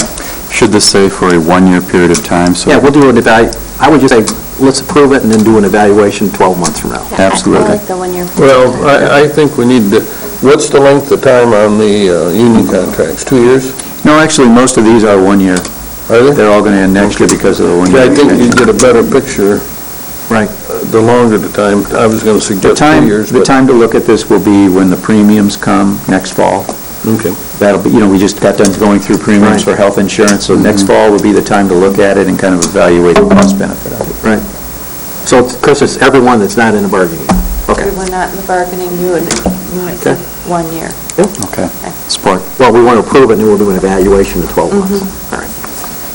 Been moved and supported to have a $2,000 payment per year in lieu of county health insurance benefits for all non-bargaining unit employees. All in favor, say aye. Aye. Opposed, same. Motion passes. Do you have something? There is, it's way down. Well, I tell you what, we can, You can hear from if the Carol. board doesn't object, we'll move, we only have one public, so we'll move it up so we can hear. If anyone else shows up, we'll accommodate that too. Carol Stocking, District Court Administrator. I just want to make one point of clarification on the DK contract that you just approved. Katie and I had a little misunderstanding, and she made a comment today, and I wanted to just clarify. She says that she had meetings with the judges, and this was discussed. The meeting with the judges, it were the judges for the old courthouse. It did not include the judges in the Hall of Justice, the district court judges, or Judge Stowe in probate court. So there have been no meetings regarding any of this security issue discussion, Tom Bensley's concerns with the judges in that building. And I wanted to make sure you all knew that. Carol, does that mean you guys weren't involved in this DK security policy and procedure? We were involved in reviewing our contract and saying we had no problem with it, making changes, some real, language changes to it. But there was a time when Katie and I had some miscommunication. She was having this meeting, and I understood it to be a meeting regarding the courthouse. When she uses the word courthouse, that's this building to me. She was having a meeting regarding the courthouse security policy, and I said, I have no business or no interest in being involved in that, so I didn't go. And then when I found out last week there was a meeting, and the discussion was regarding both courthouses, I called her and said, how come Greg Brainerd and myself were not involved? And she said, you told me you didn't want to be. And I said, and there was the misunderstanding. Carol, would you like the board to hold this up so you have a chance to review it? Have you reviewed it? Policy is fine. Okay. No, but further discussions about access. Oh, my gosh, and all of those yeah. kinds of things. I just wanted you to know that there have been no discussions with our judges at all. And so we would certainly welcome that opportunity, see problems and an opportunity to make improvement. Yeah, good. I assumed that you would, because I don't think there have been any discussions with the judges about access. No. Yeah. Well, I think these judges, there might have been some minimal conversation because Tom Bentley was at that meeting. Yeah, but there need to be a lot more discussion, and your judges, of course, have to be right in the middle of that, because, that's another, your staff is large, and I know you let people in on weekends, and so... And maybe that's not necessary, but I just wanted to make sure that this board was aware that we have not been involved in any conversation. Well, we'll make sure that you are when you start talking about the security issues, because really, I think we view that, I hope the board views that as really something that, while you own the building, the judges really manage that operation, and you guys have to make the decision on how access takes place. Carol, I am surprised by a comment you made, though.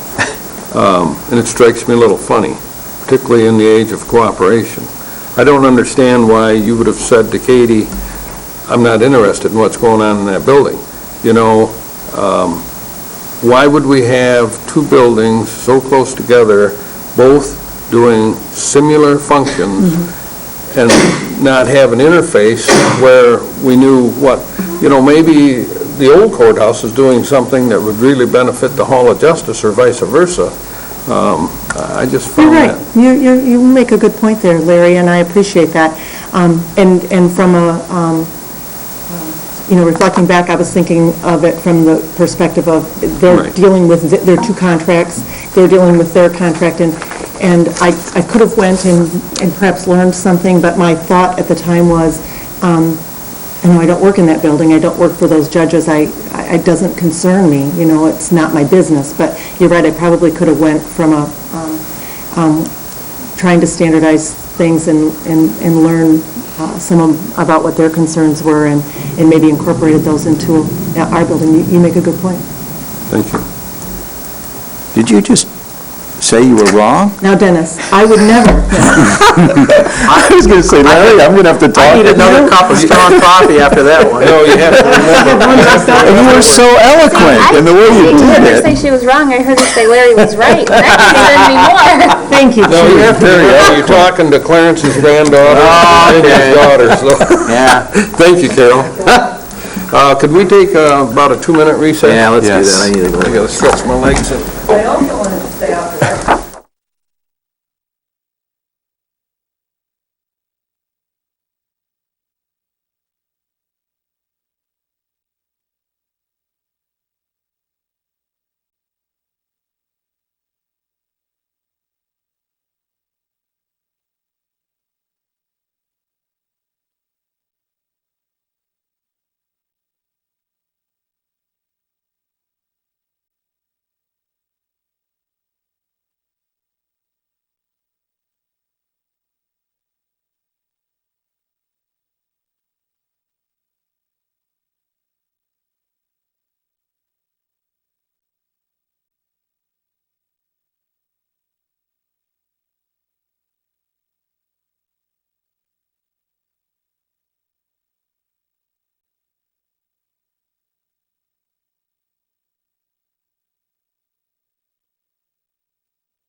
say, back on 1/1/51, we... Oh, yeah. I thought you were telling...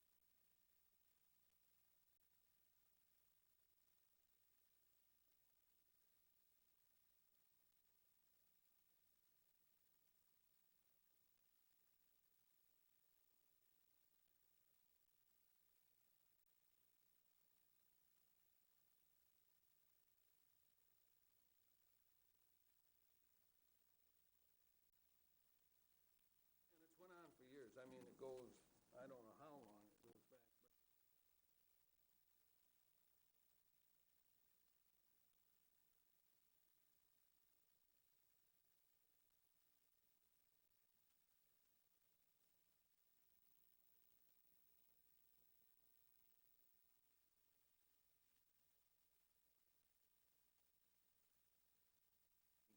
This came up with Scott Fewin saying, you know, we can't.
Okay, are we ready to go? Yep. We'll reconvene the meeting at 9:25. Next item on the agenda is D, updates, appointments on boards and committees, page 77.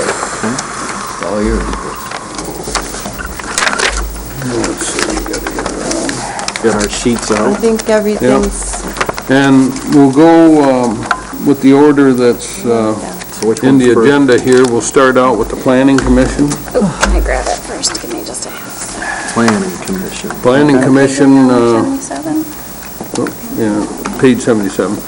The action requested is to appoint or reappoint two individuals to the Planning Commission for a 3-year term, 1/1 of 2010 through 12/31 of 2012. And we had,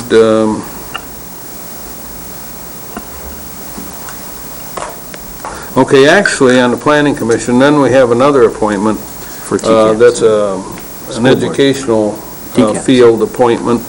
And basically what we've had is we had, on the first two appointments, we had Marv Radke, Who's an incumbent? and Leslie Sickerman. And they were really the only two applicants for the position. And then under the educational component, we had Kelly Hall, who represents TCAPS, and she was the lone applicant there. Mr. Chairman, I don't have a problem recommending, I will recommend we approve the reappointment of the two incumbents, Marvin Radke, Leslie Sickerman, and to have Kelly Hall be the representative of the Traverse City Area Public Schools. Support. Been moved and supported to reappoint Marv Radke and Leslie Sickerman, and Kelly Hall representing the educational component as she works at TCAPS. All in favor signify by saying aye. Aye. Opposed, same. Motion passes. See you later. Next item would be Commission on Aging. Pardon?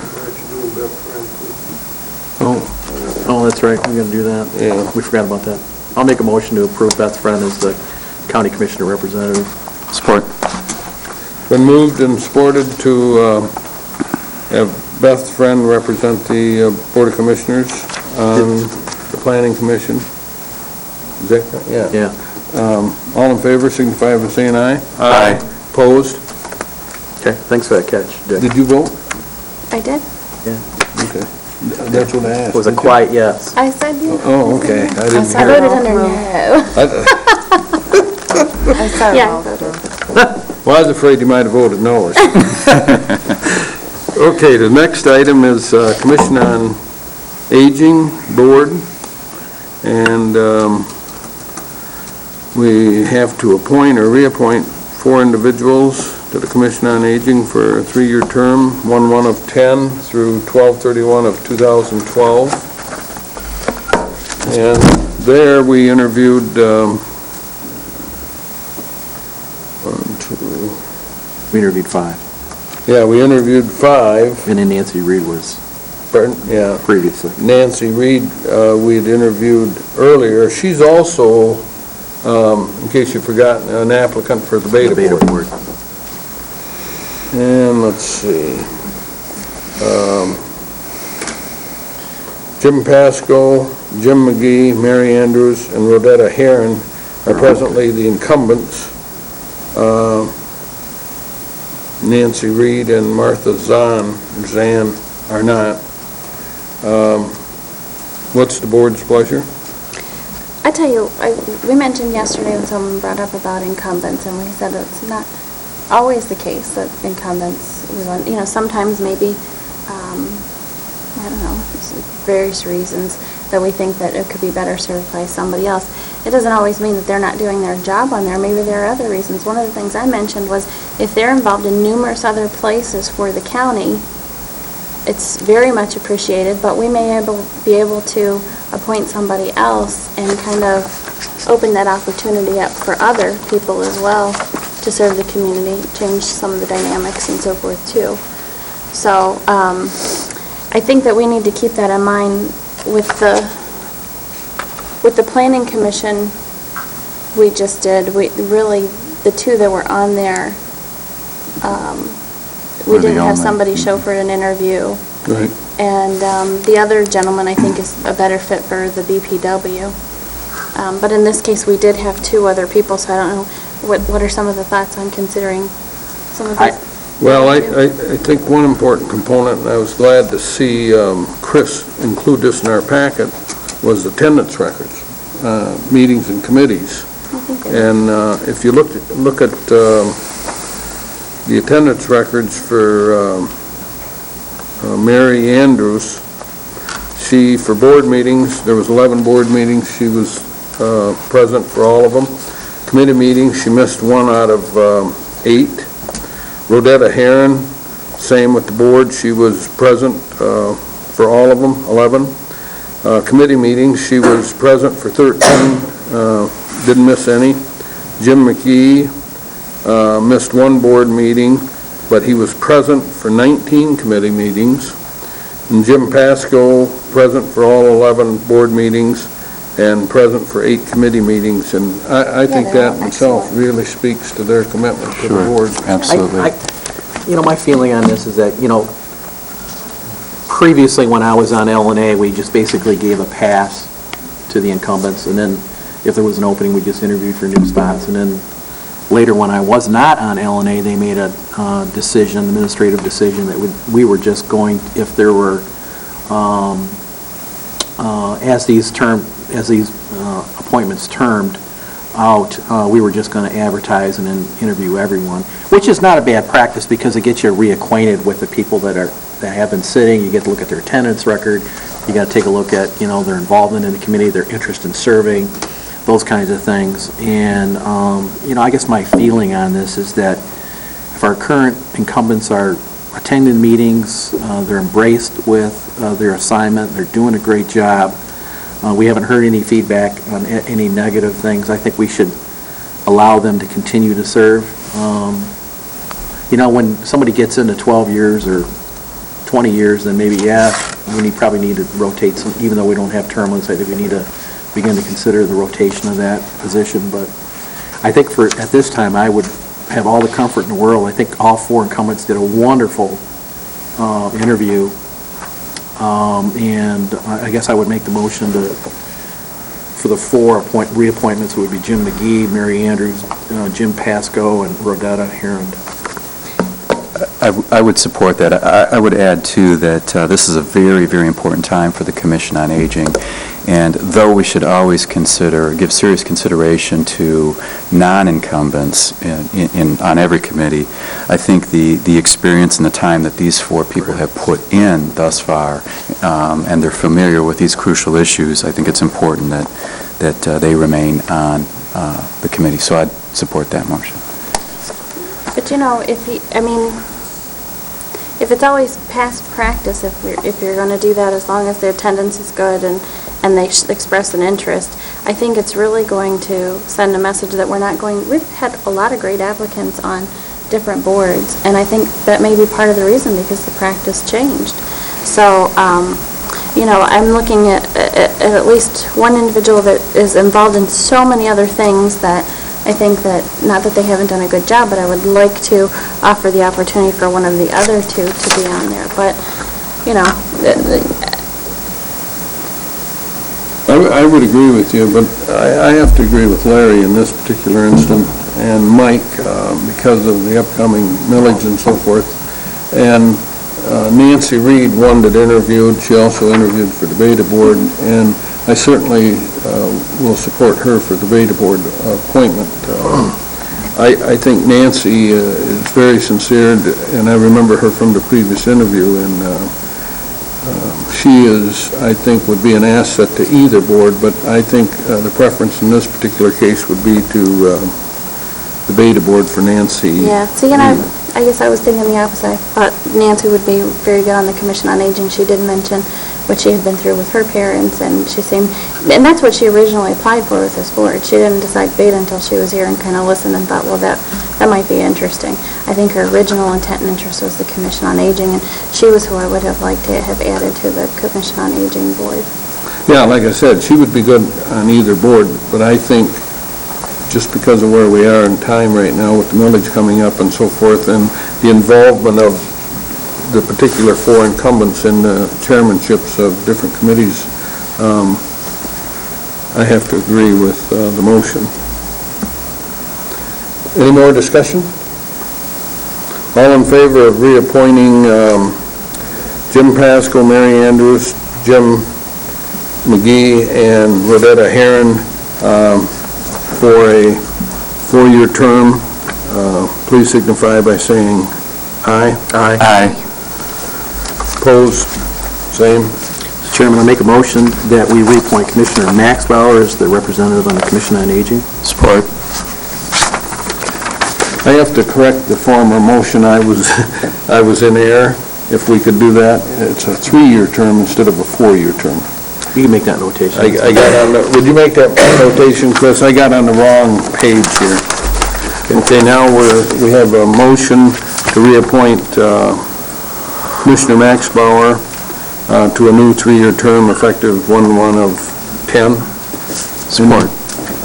Okay, any discussion? All I would like to point out is that, she's really taken a passion towards the Commission on Aging Commission, and she's volunteered to be on the millage campaign, and so I appreciate her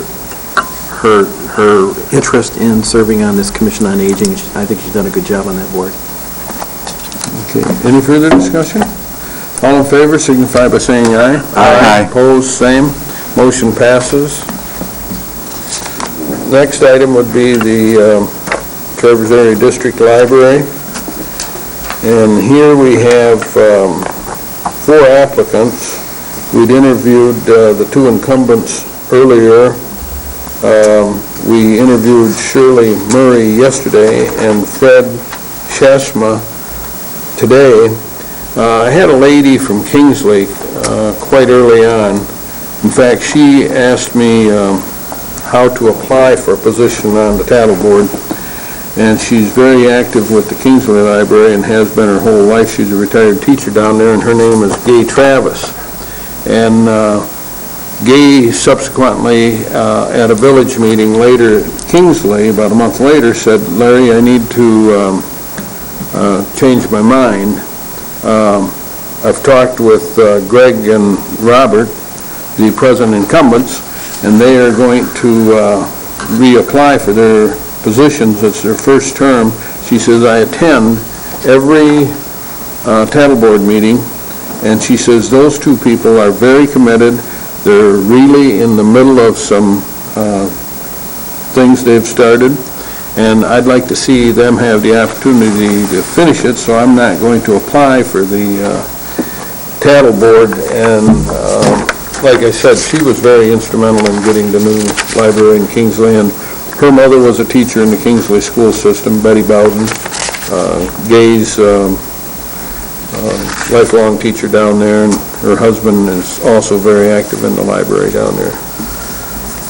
I did a little bit of calling too, and also heard the same thing, that Gary and Robert were really instrumental members of that board, and that, you know, although it's good to, you know, rotate members in some time frame, that now is an important time for them to be on this board.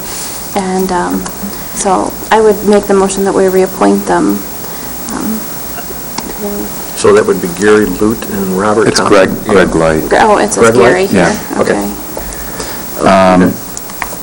I would support that. I would just add that I think both Shirley Murray and Fred Shapsma were very good candidates, had some great qualities, great experiences that I think could be a benefit. But I think Greg and Mr. Thompson now at this point are the appropriate people, given the issues that they're dealing with currently on the Tattle Board, so I'd support the motion. They were beyond good qualified candidates. I was like, can we talk about expanding the board? I was thinking the same thing. What I would like to do is have Chris maintain their applications, because I agree 100% with you guys. They were really up to the job, and very passionate, both of them. So, and we thank them.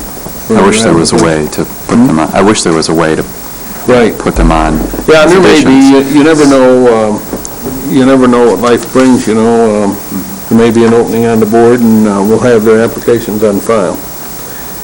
It's been moved and supported to appoint Greg Light and Robert Thompson to the Traverse Area District Library Board for a 4-year term, beginning 1/1 of 2010 through 12/31 of 2013. All in favor signify by saying aye. Aye. Opposed, same. Motion passes. Next item on the agenda is the Beta Board.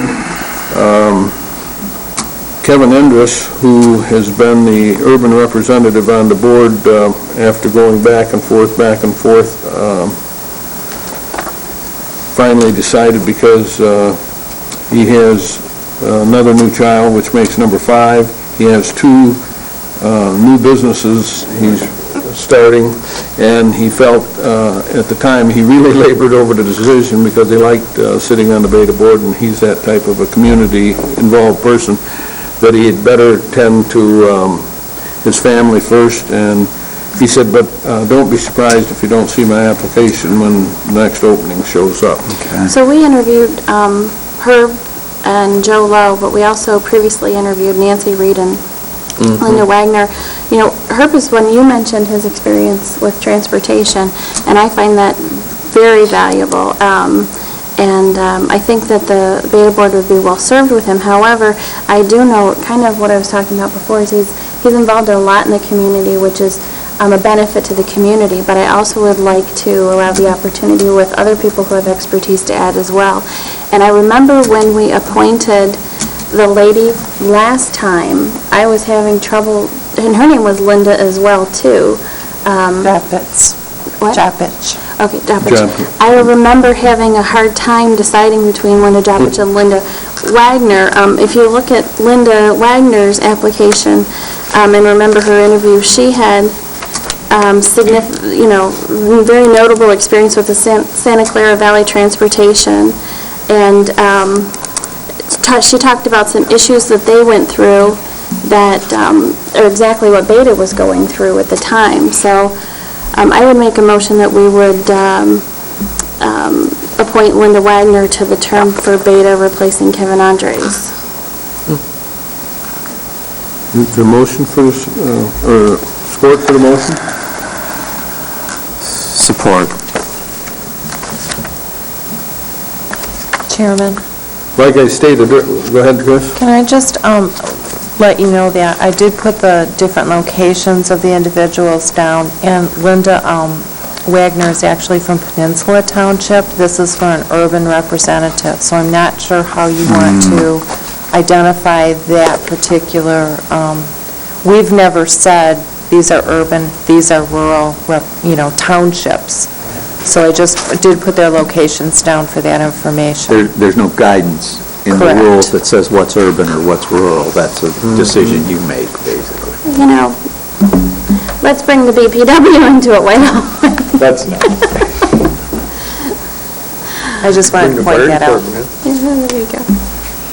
Well, this particular one, I'm just real flexible on. I mean, I thought we had across-the-board great candidates, and obviously, we're not going to appoint an incumbent. I thought Herb would add a lot to the table, but I'm also flexible with the rest of the candidates. So, whatever your pleasure is, I'm fine with. I mean, at some point in time, we ought to give Nancy Reed an opportunity. I mean, she's had a couple really fine interviews, but... I agree, but when you look at Linda with her application with Santa Clara Transportation, Right. and then you also look at Nancy Reed, who wasn't aware of the Beta Board till she sat through the interviews, I think maybe, that's why I really wanted Nancy Reed for the Commission on Aging. I think that she had a belief in it and a passionate based on her personal experiences. Well, I can go along with the motion and support it because I too thought that Linda certainly had some expertise. I would like to see Nancy on there, but we can only choose one, so I would support the motion of Linda. Yeah, that's fine. Okay.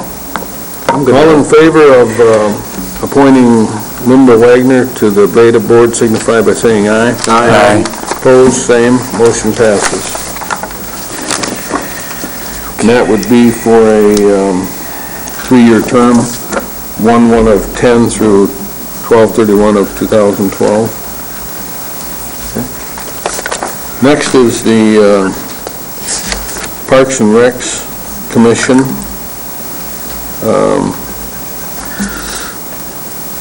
I have some definite opinions on who we should appoint on this, and my number one preference would be, of all the people we interviewed, and there were some excellent candidates, would be John Galbraith. He has an education in the Parks and Recs. He has a degree in that. Presently sits on the board down at Central Michigan University. And I think John would make an excellent candidate to our Parks and Recs Commission. And the second one would be Rebecca Mann Cass. She, during her interview, expressed using an all-encompassing of all the parks. She didn't have a specific park or a specific use of any county facility. She was interested in its totality. And the third choice, which, and I've known this gentleman since the city of Traverse City hired him many, many years ago, was Peter Dorn. And I thought Pete did a heck of a good job. And down the road, I would certainly like to see him on the board also. But my number one and number two pick, being we have two commissioners to appoint, would be John Galbraith and Rebecca Mann. You made one comment, and that was about the person having an all-encompassing point of view with the parks, and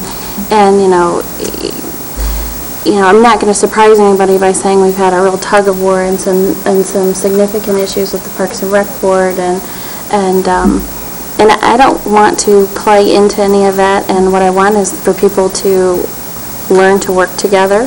So I looked individually, had great candidates. I looked for someone who takes that all-encompassing point of view. And there were a couple who acknowledged that they didn't have all-encompassing points of view. But, in particular, I did like Pete Doran. John, I think, did a good job. I also liked Andrew Myers, who was the Coast Guard guy. But specifically, I really liked Alan Larson, who was a retired Air Force gentleman, moved to this area, again, could have lived anywhere. And what I like about that is, being able to see different areas that as what the Air Force does afford you to do. I know that from personal experience, how different communities are. And he did say that he was interested in certain things, but he also made a very, very good point about, being interested in the complete package of the Parks and Rec Board. Right. And some of the skills that the Air Force really ingrains in you, Right. And the leadership training, the management experience that I thought could be useful. And so I would make a motion that we appoint John Galbraith and Alan Larson to the Parks and Rec Board. Can we hold on a motion to see how the couple of us other feel for a moment? Well, No, nobody supports the motion, it just Okay. dies on the vine. All right. I'm pretty close to what Beth, if I could speak? Yes. I'm pretty close where Beth is at. My number one candidate was Pete Doran, because he came with a broad-based, he's going to walk into it, basically with a broad-based background on it. And he was heavily involved in the Parks and Rec things, especially, it was the TART? The TART, and he was in the softball thing, too. But I think the quality of his interview and what he would bring in terms of his experience professionally and involved in the Parks and Rec thing, I think would be very valuable to the Parks and Rec Board. And then I was tied with number 2. I was tied with Andrew Myers and Alan Larson being the second best broad-based, having an interest not only with other parks, but, being willing to contribute some of their ideas regarding the pool and the aquatics report and working with the new manager. The rest of them, I thought, did a good job, but their concentration was solely on the pool. And like I said in the interview, I would hope that they would apply and be on the pool committee, and that the pool committee be given some structure where they could have a representative or a voice on the Parks and Rec Board, either as an ad hoc or a liaison or something. So I hope that those folks don't walk away from this experience and do get involved in their opinions about how we can better manage the pool. So, I basically said the same thing you did, only you kind of narrowed it down on 2 other candidates. Well, I really didn't think I thought I would only get support. But, Yeah. okay, here's the thing. I was tied between Alan Larson and Andrew Myers, and I was tied between Peter Doran. And John I liked very well, but I preferred Peter, just because of some of his experience. But I thought I would get more broad-based support with John. So, I would really like to see Alan Larson. Well, As much as I liked Andrew Myers, I like the fact that Alan has retired in this area. Okay, and I can go with Alan, and I can go with Peter. I mean, those are, I would settle with that. Thank you. I went back and watched everyone's interview yesterday and made some additional notes. Alan indicated that though the pool is a concern, it's not his sole focus. He said that he's an advocate for the community and that recreation is an important part of bringing people into this area. So he seemed to value the whole park picture, so to speak. And he does have an important focus on the pool, but that's not his sole focus. And I thought that was good. So I would certainly support Alan. Rebecca, Peter, and John, I think were very close. What I liked about John Galbraith was I think out of a 16-year career, he had 8 years in Parks and Rec and 8 years in business. I think a business view and background is good in this position.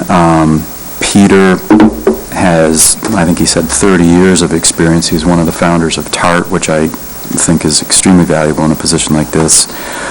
Rebecca has a sports science degree, I think she indicated. She's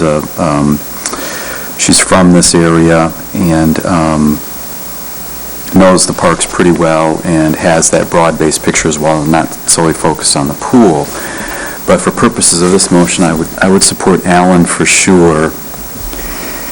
And I think it's close between Rebecca, Peter, and John, but I think I would go with Peter Doran for the second. Yeah, and I would be happy with that motion.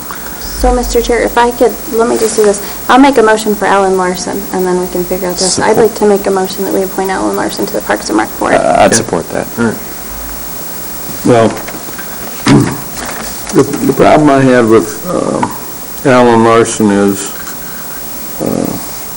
number one, he talked a lot about the pool. His focus was definitely on the pool. He's been a 35-year swimmer. He's been swimming for 35 years. And he uses the pool on a daily basis. We already have one person on that board that we put specifically on the board, and perhaps younger members of the committee don't remember it, because she had a lot of interest in the pool, and we wanted to pursue that. So that's why I'm not an advocate of Alan Larson. Pete Doring, using earlier comments made by other board members, Pete, so to speak, has a lot of irons in the fire. He belongs on a lot of committees, and I agree. And like I say, I've known Pete since the city hired him way back when, and Pete's very impressive. He was that day, but I thought Rebecca Mann-Cass, we could certainly glean something from her. Pete, because of his involvement over the years in a lot of different activities, and he's still involved. He may be more set in his ways than she would be. And John Galbraith, I think he had, beyond a shadow of a doubt, the most experience when it came to Parks and Recs. Andrew Myers, we're talking a 3-year appointment here. He's presently in the Coast Guard. He'll be gone in 2 years. And I liked him too, but again, he was focused on swimming, and we've just hired a new aquatics director, so that was my thought. And I wished Alan wouldn't have been so focused on swimming, because that really detracted from my opinion of it. So. A couple things, if I could add to what you said about Rebecca Mann-Cass. She did say that she had a marketing background, which, and that she felt that the other parks were being ignored. And she had a certain energy, I think, about, and enthusiasm about marketing those other parks or making them more used. So, I would agree with you with respect to Rebecca that she does have some good qualities. John, too, is on the CMU Advisory Board, Parks and Rec Advisory Board, which is a positive thing. But with regard to Alan, I think he really did distinguish, I thought, between the pool and the other parks. Though he was interested in the pool, I think he indicated that there's some budgetary issues there, and that there has been some conflict there in the past, and he was concerned about that. He also, I think, convincingly indicated that he was concerned with the whole park picture as well, and he wasn't solely focused on the pool. That was a lot of his discussion, but I think he convincingly indicated that there was more that he was interested in. I also think he talked a little bit about the skill set that you do get from his background in the military, which is, and specifically his experience. He had, management experience, budget experience, and some of his leadership qualities. He did, and he also spoke about resolving conflict too, things that he learned through his military experience in resolving conflict. He did mention that too. They're all good candidates. Right. Yeah. That's true. It's been moved and supported to appoint Alan Lawson to the, I forgot, Parks and Rec Board for a 3-year term. All in favor signify by saying aye. Aye. Opposed, same. Aye. With regard to the next selection, again, I like Pete Dorn. I thought he rose. He's a local guy, and he's been around. He's been very heavily involved in the Parks and Rec system. I think he's got a great background to help manage, any conflict that would be, he's a conflict resolution guy, so he can bring compromise to a lot of things that, may be discussed at the Parks and Rec level, even though that wouldn't be his purpose there. But on the other hand, I agree with your opinions on Rebecca Mann and John Galbraith. I think those two would add a lot, but from a different perspective. Rebecca would bring a youthful voice to the commission, and John would bring an extensive background in the principles of managing the Parks and Rec system. So, I'm going to be easy on this one. If it's going to be Rebecca Mann or if it's going to be John Galbraith or Peter Dorn, I'll support the motion. So, what do you guys think? The reason I separated them out was because have at it with this one. I'm fine with pretty much either. My preference would probably be for Peter or John because of their backgrounds in the conflict management, and then on John's side with the degree and his CMU appointment. So, but I'll support probably any motion. Well, I definitely would support John. Mike? Did you have something to say? Well, this is just another one where I wish we could expand. Right. The board, it's difficult, but I guess I would move to appoint Peter Doran for a 3-year term to the Parks and Rec. Right. Support.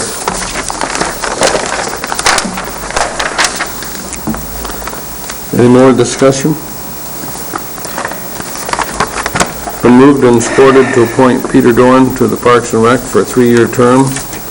All in favor signify by saying aye. Aye. Opposed, same. Motion passes. And the last one, I believe we have, is the Economic Development Corporation. And there again, we would be appointing 2 individuals, one to fill a new 6-year term, January 1st, 2010 through December 31st of 2015. The other would fill a remainder of the 6-year term ending December 31st of 2011. And I think I would entertain a motion to fill the remainder 6-year term ending December 31st. We only had, I believe, 2 applicants, Peter Albers and Hans Van Sumeren. Both again, good qualified candidates. I did happen to like Hans's comments on drawing in economic activity with the college as a hub. I thought that those were some good comments that he made with that. I agree. And Hans is I think he's a native here, isn't he? I believe so. Hal Van Sumeren? That would be my guess. I don't know for sure, but... Now, hold on a second. Being a native, does that mean that you can't add any value to the community if you're not a native from here? No, I didn't say that. Okay. All I did was make a statement. It was a comment. If he was a Native American, I think that would be I was joking indicative because too. I'm not from Michigan originally. Well, if you don't change your attitude, we may have to send you back. Oh, no. Okay, do I have a motion? I would move to appoint Hans Van Sumeren to the 6-year term of the EDC. Do you support for that motion? Support. Been moved and supported to have Hans fill the 6-year term, 1/1 of 10 through December 31st of 2015.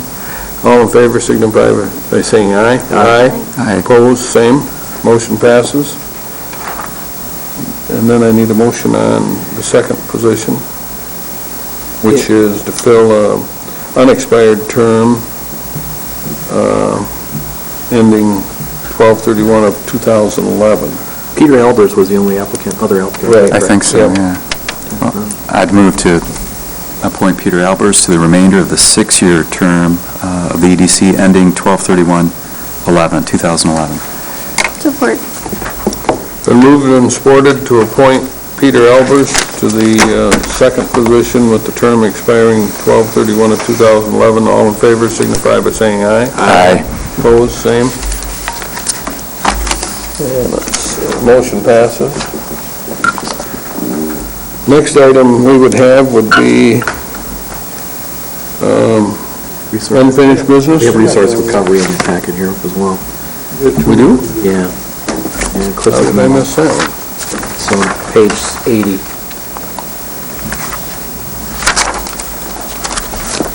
There you go. Oh.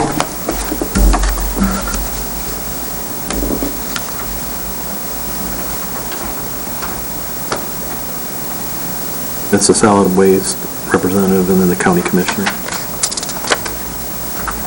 We didn't have any interviews for that, did we? No applications. No applicants, right? That was advertised and no applicants, is that correct? Okay. All right, Mr. Chairman, I'll make a motion to approve the appointment of James Kirby as the industry rep, the Resource Recovery Council for a 3-year term, and Sonny Wheelock as the county commissioner representative on the Resource Recovery Council. Support. Everybody understand the motion? Okay, all in favor signify by saying aye. Aye. Opposed, same. Motion passes. Medical examiner. Yeah, then we have medical examiners, the next one. And Dr. Houghton, the medical examiner, is changing from a contractor status to an employee status for the recommendation of the prosecuting attorney and the Human Services Committee. And the action requested is to reappoint Dr. Matthew Houghton as the county's medical examiner to a 4-year term, 1/1 of 10 through 12/31 of 2013. Any questions? I do. I'm wondering what the previous budgetary expense was and what the new will be. We talked about this at Human Services last week. It's Yep. approximately $6,500 in addition to pay the benefit cost. Okay, I didn't think that we had that number nailed down, did we? Yeah, I think okay. Jerry said $6,500.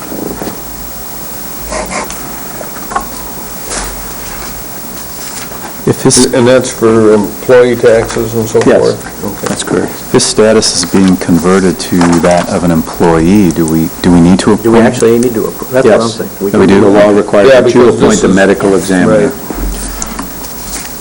In fact, at the scene of an expired person, it has to be the medical examiner and/or a physician that pronounces that individual deceased. Common person can't. Okay. Do I have a motion? Sure, I'd move to reappoint Dr. Matthew Houghton as the county's medical examiner to a 4-year term, January 1st, 2010 through December 31st, 2013. Support. Been moved and supported to reappoint Dr. Matthew Houghton. All in favor signify by saying aye. Aye. Opposed, same. Now I think we're to unfinished business. I have one comment under that. Sure. Just for my own information, I wanted to follow up with someone to talk about the retiree health situation. And so I presented a question to Dennis and to Sally in personnel that, under the current system right now, if you retire and before age 65, you can buy into the county's health plan at the county's cost. And then after age 65 and going forward, then we had established this pool, this $100,000 pool, and then we went with our agent, Great Northern Benefits, and they came up with a Medicare Advantage program that there was a little bit of cost savings to the employee that retired, plus we kick in a little bit, so it was pretty reasonable. So I presented the question to Great Northern Benefits, if for example, single health care cost today for an employee was $4,500, what would be the cost for a retiree to come in and pay for health insurance and the county's cost? And the answer was approximately anywhere from $7,300 to $7,500 for single health care. So I said to them, that seems awful high compared to $4,500. Of course, you're not in a big pool. And I said, if an individual was to come to Great Northern Benefits and say, gee, I'm a guy off the street and I want to have some options to buy health care insurance for myself, being a single individual, being under probably between the age of 55 and 64, do you have any products available for me to look at? And the answer was, yes, we do have some products that we have available for people that would walk in off the street. We would service them as well as group employers. But the cost, they felt they could beat the cost at $7,500 for a single individual walking into the office. So that was just based on a, kind of a rough preliminary discussion. So I met with Dennis briefly and I said, I'm just wondering if we could ask our agent to explore maybe a cafeteria plans that they could present to the county for the retirees, instead of them going, basically what Sally said was people hear the $7,500 and they just go shopping someplace else to see if they can get a lower premium. Rarely do they come back. All right? So what I'm saying is, why ask our employees to go shopping around?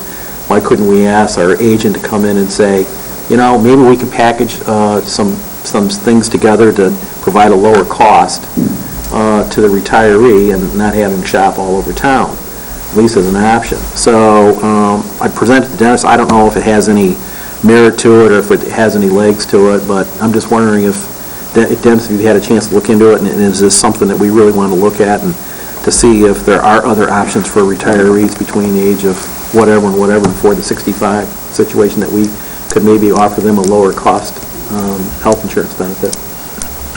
Well, a couple of comments. First of all, Commissioner, there are some employees who do have 50% paid health between the age of retirement and 65. There are a couple of groups that have that, so I wanted to clarify that. And there are some that have 100% paid retirement at age 65. It depends on the labor contract. Okay, so it's not all employees. The second thing I just wanted to clarify is that I believe you went to Sally Drees. Yeah. And then you went to Great Northern Benefits. Yes. And then you called me. Yes. So I wasn't involved in that discussion initially. Right. And then the answer to your question is, no, I have done nothing to evaluate that option. I think that it has potential to save employees or retirees money, and so I think it's a good thing to look into, but I'm not going to do that without direction from the board because of the past questions raised about Great Northern Benefits. So if the board wants me to look into that, I'd be more than happy to, but I think it should be a discussion among board members before we do it.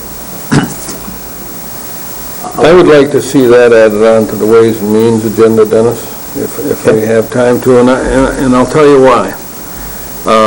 Doug Campo, who was a recent retiree of Grand Traverse County, was the head of DPW, I believe, for many years. Presently works part-time for me, and he brought me in a paper the other day. He has the 50% pay that you're talking about, which he gets to take $300 off of his health insurance for he and his wife.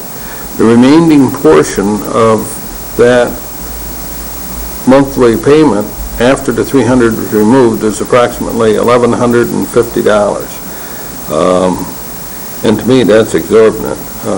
And Doug obviously can't afford that. His retirement benefits that he receives from the county monetarily would not allow him.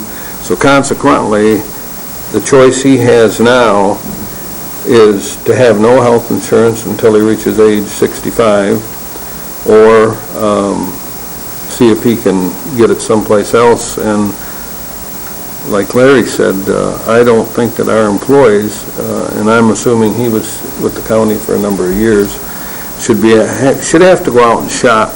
You know, if we can provide them something at a reasonable cost, or we can provide an avenue for them to obtain medical insurance through a reasonable cost, I think that we certainly should look into that. I totally agree with you. Yeah. And if you would put that on the Ways and Means agenda. That would be fine. Because I told Doug, I was sure he was mistaken, so I said, you know, I'd like to see this in writing. So he did. He brought it in with a letter from Sally Dreves in writing, so. Okay, anything else under unfinished business? Well, yeah, I'd like to bring something else up, I guess. You're pushing your limit. I know. It's either now or I'll bring it up at Ways and Means, but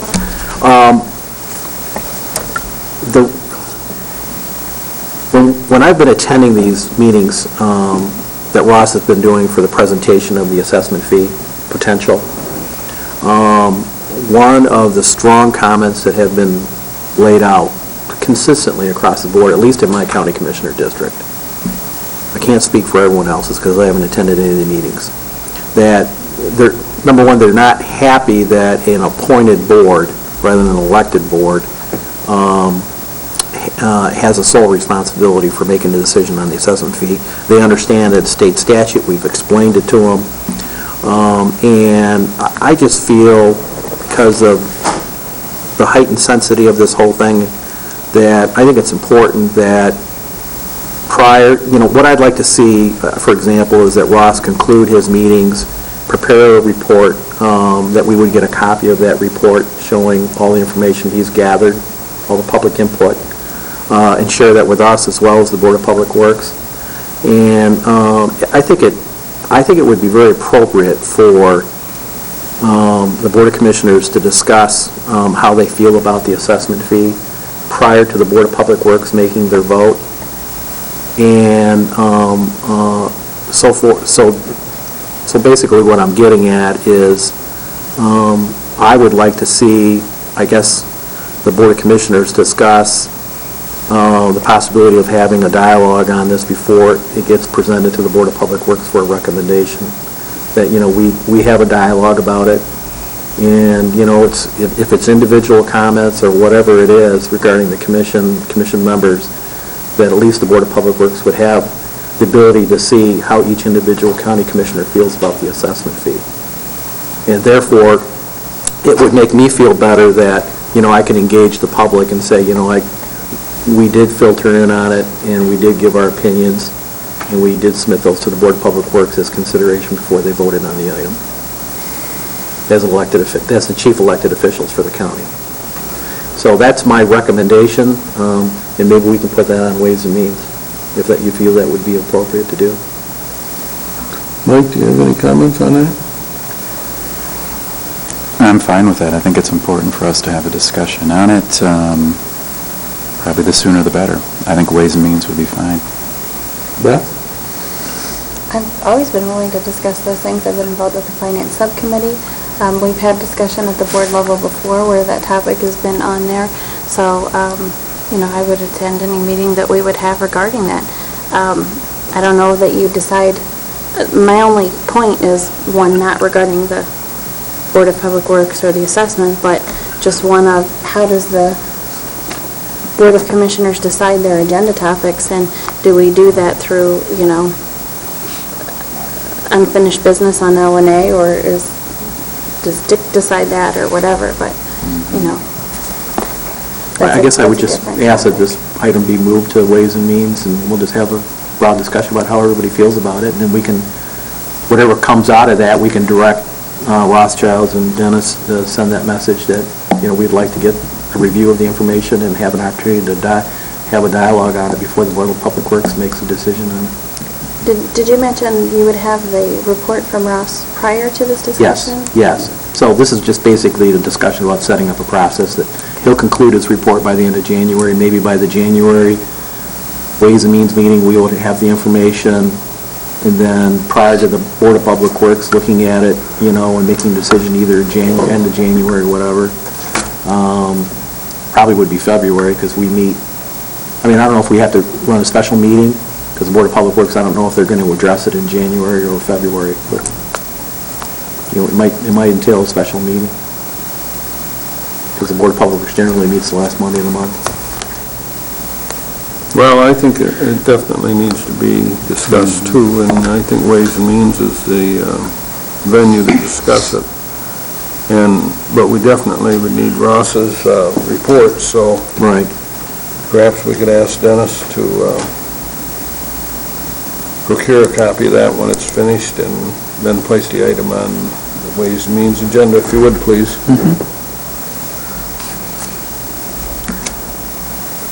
We have another thing for public comment. We have no public, so we won't have any comment. And then Chris has some comments, so we'll listen to her. I actually had, just when I was doing the boards and committees information, there was one piece of information that I ran across. It was on the Board of Public Works. Marvin Radke's appointment as rural township representative. I think what had happened, we usually take the township representative's recommendation, the township association's recommendation, and approve the rural township representative. And last year, between the chairman going from Karen at Long Lake to Glenn, somehow I believe that got missed, because I was sure that Marvin's reappointment had been approved and discussed, but the clerk's office nor I can find anything that says that it was updated, and so it shows that it was expired on December 31st of '08. So I do need to have that expanded, and we have sent the information all out to townships. Haven't gotten any change in that, so I need to have that appointment expanded through 2011, if there isn't any problem with that. It's the rural township representative for the Board of Public Works. I could see going through 12/31 of '09. Okay. Right now. Well, because I think in this... that's not going to make any We're going to have a difference. discussion anyways on this. Yeah. Okay. Yeah, we're going to have a discussion, so just to keep us legal, if you will, I think we could vote on a recommendation to the county board to extend it for 1 year. The board- 09 or 10? Huh? 09 or 10? No, 09. Okay. Because we don't know what's going to happen in this meeting, and the meeting will be shortly, so. Right.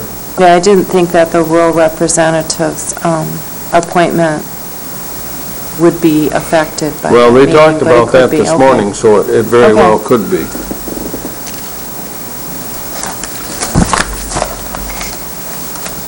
Somebody want to make a motion to extend that to 12/31 of '09? right? I'll make that motion. Support. Been moved and supported to extend Marvin Radke's appointment to the BPW Board from 12/31 of '08 to 12/31 of '09. All in favor of the motion signify by saying aye. Aye. Opposed, same. Motion passes. Thank you. Dennis, Yes, sir. your turn. I'll try to make this quick. The board directed me to meet with the sheriff to talk about the community policing program and to look into developing a policy. I also invited Commissioner Wheelock, the chairman of the committee, and Commissioner Friend. Commissioner Friend attended the meeting along with the sheriff and Nate Alger. We decided that Nate and I will try to put together a sample of what a community policing policy will look like, to look at some of the parameters of the impact so that the county board's not put in a position where you might get 10 requests and no money to fund them, or some criteria that we could use to develop them. So we're going to put a draft policy together and take them back to the group and look at it, and then we'll be forwarding something onto the board. So I wanted to update you on that.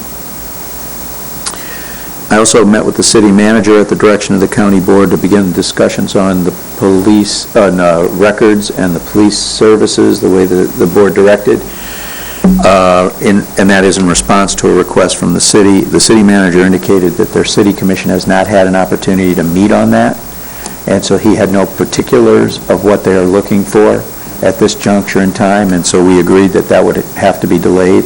Our next meeting would be delayed until the cities had a chance to discuss it and develop a position on what it is exactly that they're looking for. So I wanted you to understand there's some delay in this, but it's a delay based on the city's need to get together and meet.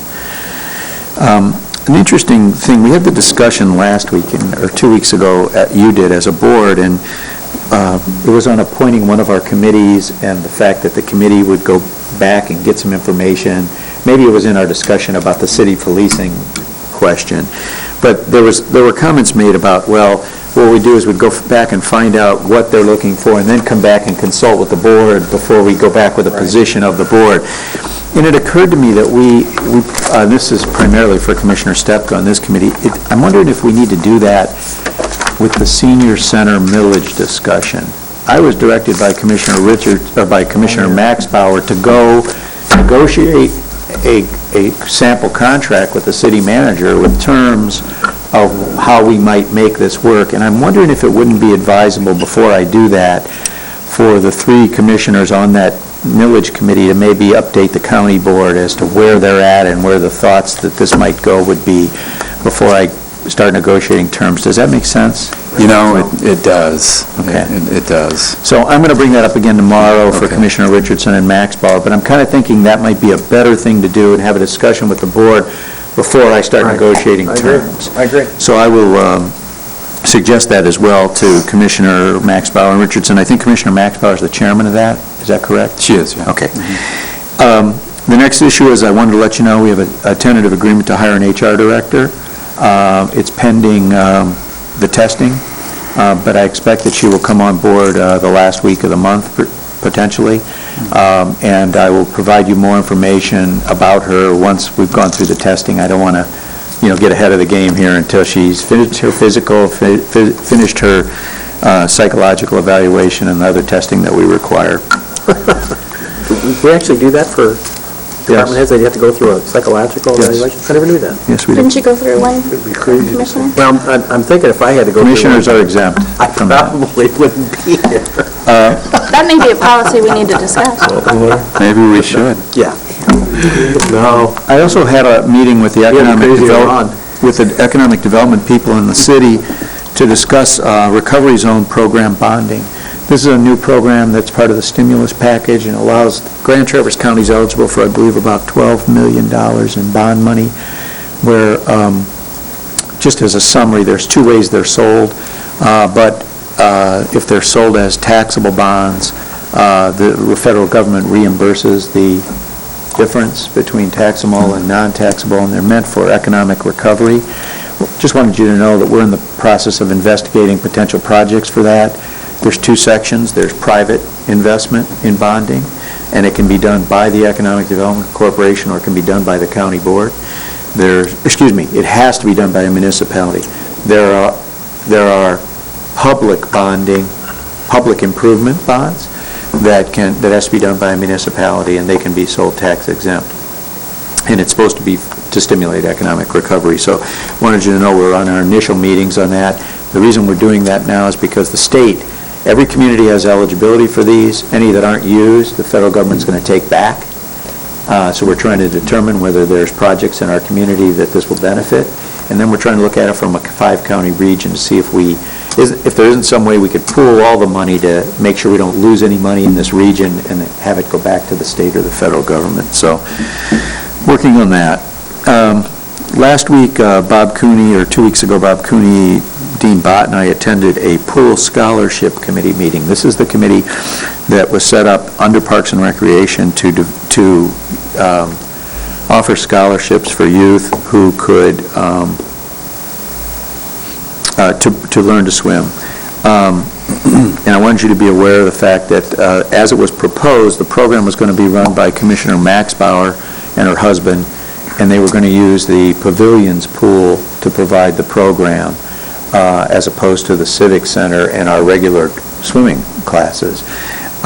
And I wanted you to be aware, I took exception to that. I thought that it was more appropriate to do it in our facility. I thought we had 2 goals here. One was to get kids to learn how to swim, and the second was to expand exposure to our pool. Right. And and more swim lessons. And so they agreed with that, and they're changing kind of the format of that program.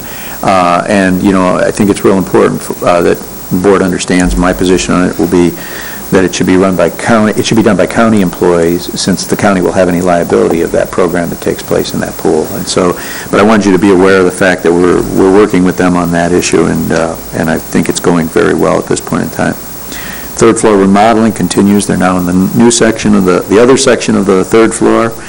Central dispatch has moved in, and it seems to be going very well. All the other departments have moved into the space I'll be in up there. Dean is in his space. We have some people downstairs temporarily while we continue the construction work. I had a meeting with the sheriff and the prosecutor and tribal representatives to discuss a cross-deputization agreement and the potential for that. The tribal chairman was not there, nor were any council members. It was primarily staff. And the sheriff is looking at the possibility of having a cross-deputization agreement with the tribe for providing services. He's looking at it. He hasn't agreed to anything. The five counties around us all have those agreements, but Grand Traverse does not. And so he is evaluating whether that makes sense. Okay. The last thing I'll just mention is that the city is looking at preparing in January, doing a strategic planning session. And they've asked me to sit in on some of the discussions. They want to kind of broaden the look at the scope of the region. And it appears right now, anyway, that they'll probably be inviting the county board to attend, you know, an invitation for you to be a part of that, to kind of hear the discussion and maybe have some input into that discussion. So I've been working with the city on that issue at their request. And that's really all I have. Thank you, Dennis. Larry? You know, I'd like to touch on the process we went through for Dennis's evaluation. It was a system that was already in place, and I know that the board or the committee looked at options of changing the system or modifying or doing something different, but I think the present system, you know, may not be perfect, but it certainly addresses just about every facet of how you would look at a manager or an administrator, and it also provides a really wide open opportunity for commissioners to voice opinions and comments, which have been laid out, which we'll review at Ways and Means for our final discussion. But I thought the process worked okay. I'm not particularly looking for any type of change, but I'm open to any suggestions. And I thought the process went well. I thought that how we put it together and got it back to the commissioners was timely. And it gives you an opportunity to wade through the comments and the scores well ahead of the Ways and Means Committee meeting.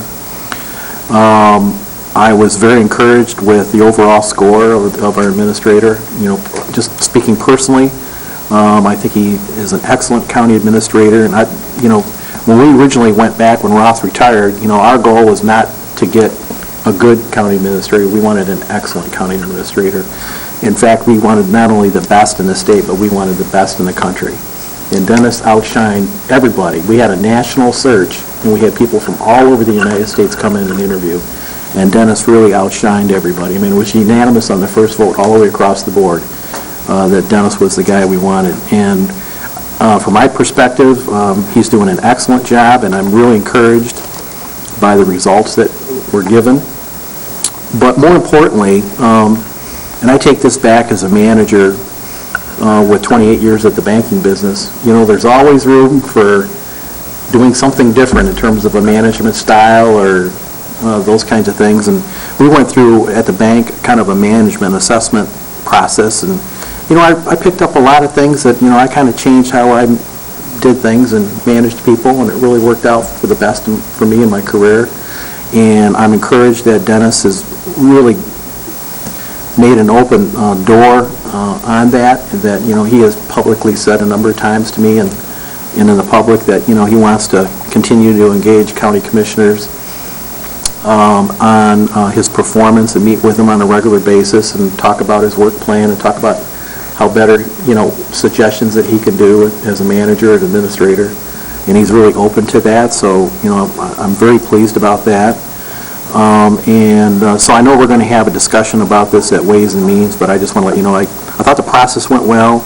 I was really pleased with the overall score, which really averaged out as exceeding requirements, and I'm also encouraged to the fact that, he's willing to sit down with each and every one of us, the 9 county commissioners, whenever we want to, and open up his schedule and talk about anything we really want to talk about. So I think that's really a strong attribute of a successful leader. And I'm just to let you know, when Dennis came on board, we basically didn't have any money in the bank, and we were going year to year. We didn't have any reserves for the most part, and Dennis got us to the point where he helped us manage our business and made suggestions and recommendations to the point where we're one of the top counties in the state of Michigan in terms of an overall fund balance and bond rating. And, if you get involved with Michigan Association of Counties, they're going to tell you one of the top counties in the state of Michigan for operations, budgeting, all facets for county. You go to Grand Traverse County and look at their model. So, hats off to him, because, we didn't do it alone. We got his guidance to do that and to bring us to where we're at today. And, I can't say enough about what he's done for us as a commission and what he's done for Grand Traverse County as a whole in getting us to the financial condition where we're at today. Because he came up with some brilliant ideas. So I just lay that out. I thought his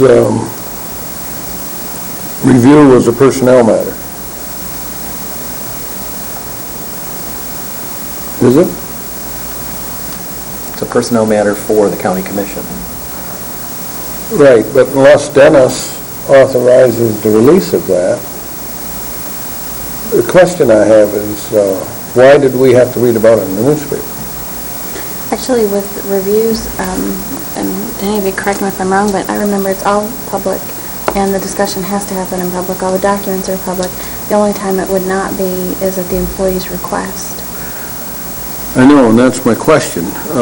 Number one, did Dennis authorize the release of that? Number two, this board certainly hasn't discussed it. We're going to discuss it, but we haven't. But I read about it in the Record Eagle before I even had a copy of it. And to me, number one, I think, Dennis, if I can ask you, did you authorize the release of that? I did. I did after I got a call. I got a call 15 minutes after we sent it out to commissioners from Brian McGilvery at the paper asking for a copy of it. So, yes, I figured, I've always done my evaluations in open session, public, which is actually contrary to the contract. The contract requires they be done in closed session. But I've always done them in open session, and so when that information was provided by one of the commissioners to the paper, I felt there was no reason to hold it. I gave it up. I don't remember us discussing it as a commission, but I have talked to Dennis about it before, and he's always indicated to me that he preferred to do that in the open and not request it to the Well, session. yeah, and that's his preference, and he has that right, but I was really disgusted. I even have stronger words than disgusted with some of the comments made by commissioners. I thought it was totally inappropriate, and I intend to bring it up at Ways and Means. Why people would attack a person of Dennis's character publicly, and I guess the question I have is, what made them manager review experts in a short time frame? And I don't see where they had any educational requirements to review him, yet they're acting like they're experts. And I just think it was totally inappropriate format, which it got followed. Like I said, I read about it in the paper before I even had the copy, my copy, which I really wonder about that. Is there any further business of the commission?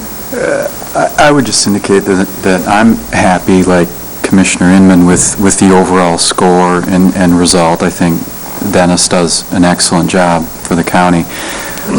The instrument itself, the testing instrument itself, I thought was maybe a little arbitrary and confusing at times. I'd like to maybe, I don't know what the answer is, but I'd like to kind of maybe see an improvement on the testing instrument itself for next year. But overall, I'm happy with the score on that, and I think Dennis and Dean do a great job. One other thing real quick, Dennis mentioned Bob Cooney and scholarships. I just recalled that we gave Bob Cooney a scholarship to attend Leadership Grand Traverse. We gave a second one to Charlie Jetter. I learned last month that Grand Traverse, or Leadership Grand Traverse, did not accept Charlie. I'm not sure why, but I'm wondering, do we now give that to someone else, or do we let it go? I can answer that. Pardon me? They said they were full. Yeah, the Leadership Grand Traverse indicated that they were full and couldn't accept the second applicant, so my presumption would be that we would send him to the next year. Okay. But I think it's perhaps an unfair system that Leadership Grand Traverse is using in their selection basis. I realize they only have room for a select number of people in the community, but I think here you have to look at a situation where you have better than 500 employees, and in the lean times where we selected 2 people because we had 2 people we felt should go, and also to assist them. Now they reject one of those, and the deputy, he didn't really say anything. It kind of got pride out of him, but I think that was probably fairly embarrassing to him. And I just, my original comment is with over 500 employees, 1 employee per year, you know, the employee and if, say, all the employees were eligible to go or wanted to go or got selected to go, humanly, there's no way they could. Okay. I can tell you I was more upset about that than Charlie was. Yeah. He did it pretty well. Yeah, Charlie Jetter did. But I was slightly That's ticked too off bad. because one more, give me a break. Well, I bring up the topic, and I think we need to refine that process where maybe we don't release it to the public for a week or whatever. I think that probably would be a good suggestion, so commissioners can weigh in on it before it's public information. But the reason I bring that up is that, you know, we were kind of charged with, you know, are we going to change the form, keep the form, let's assess how it goes, and those kinds of things. And I guess right now I don't see a change in how we're assessing Dennis and the suggestion that Dennis has in terms of having an open door policy not only on his work plan, but any other issues that commissioners would like to speak to him about at any given time. So I think it's a good process. It's not going to be perfect, but I think it gave everybody an opportunity to score in a lot of areas and to have verbal input, written input. So. Regarding the evaluation, I think there's 2 components of it. One, as you both mentioned, is, you know, your review and impressions of Dennis, and I think we're having that discussion next week at Ways and Means. Yeah.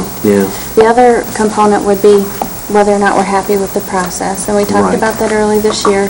It was sent back to LNA, then we went out for those, you know, RFPs, and we decided not to do anything. So that responsibility kind of, you know, sits under LNA's duty. So I would suggest that we put that on the agenda for next month after we go through the Ways and Means meeting. Okay. And we've fully completed the process, that then we can have discussion, not on Dennis's performance, but on the form and the process. The form and the process. Okay. Because there were some, it was better than I anticipated in some aspects, but yet I see there's a couple areas where we could maybe tweak it and improve it. Okay, that's fair. Anything else for the good of the order? We could stay for another hour and... Well, who's got claims? I'd entertain a motion for adjournment. That's right. So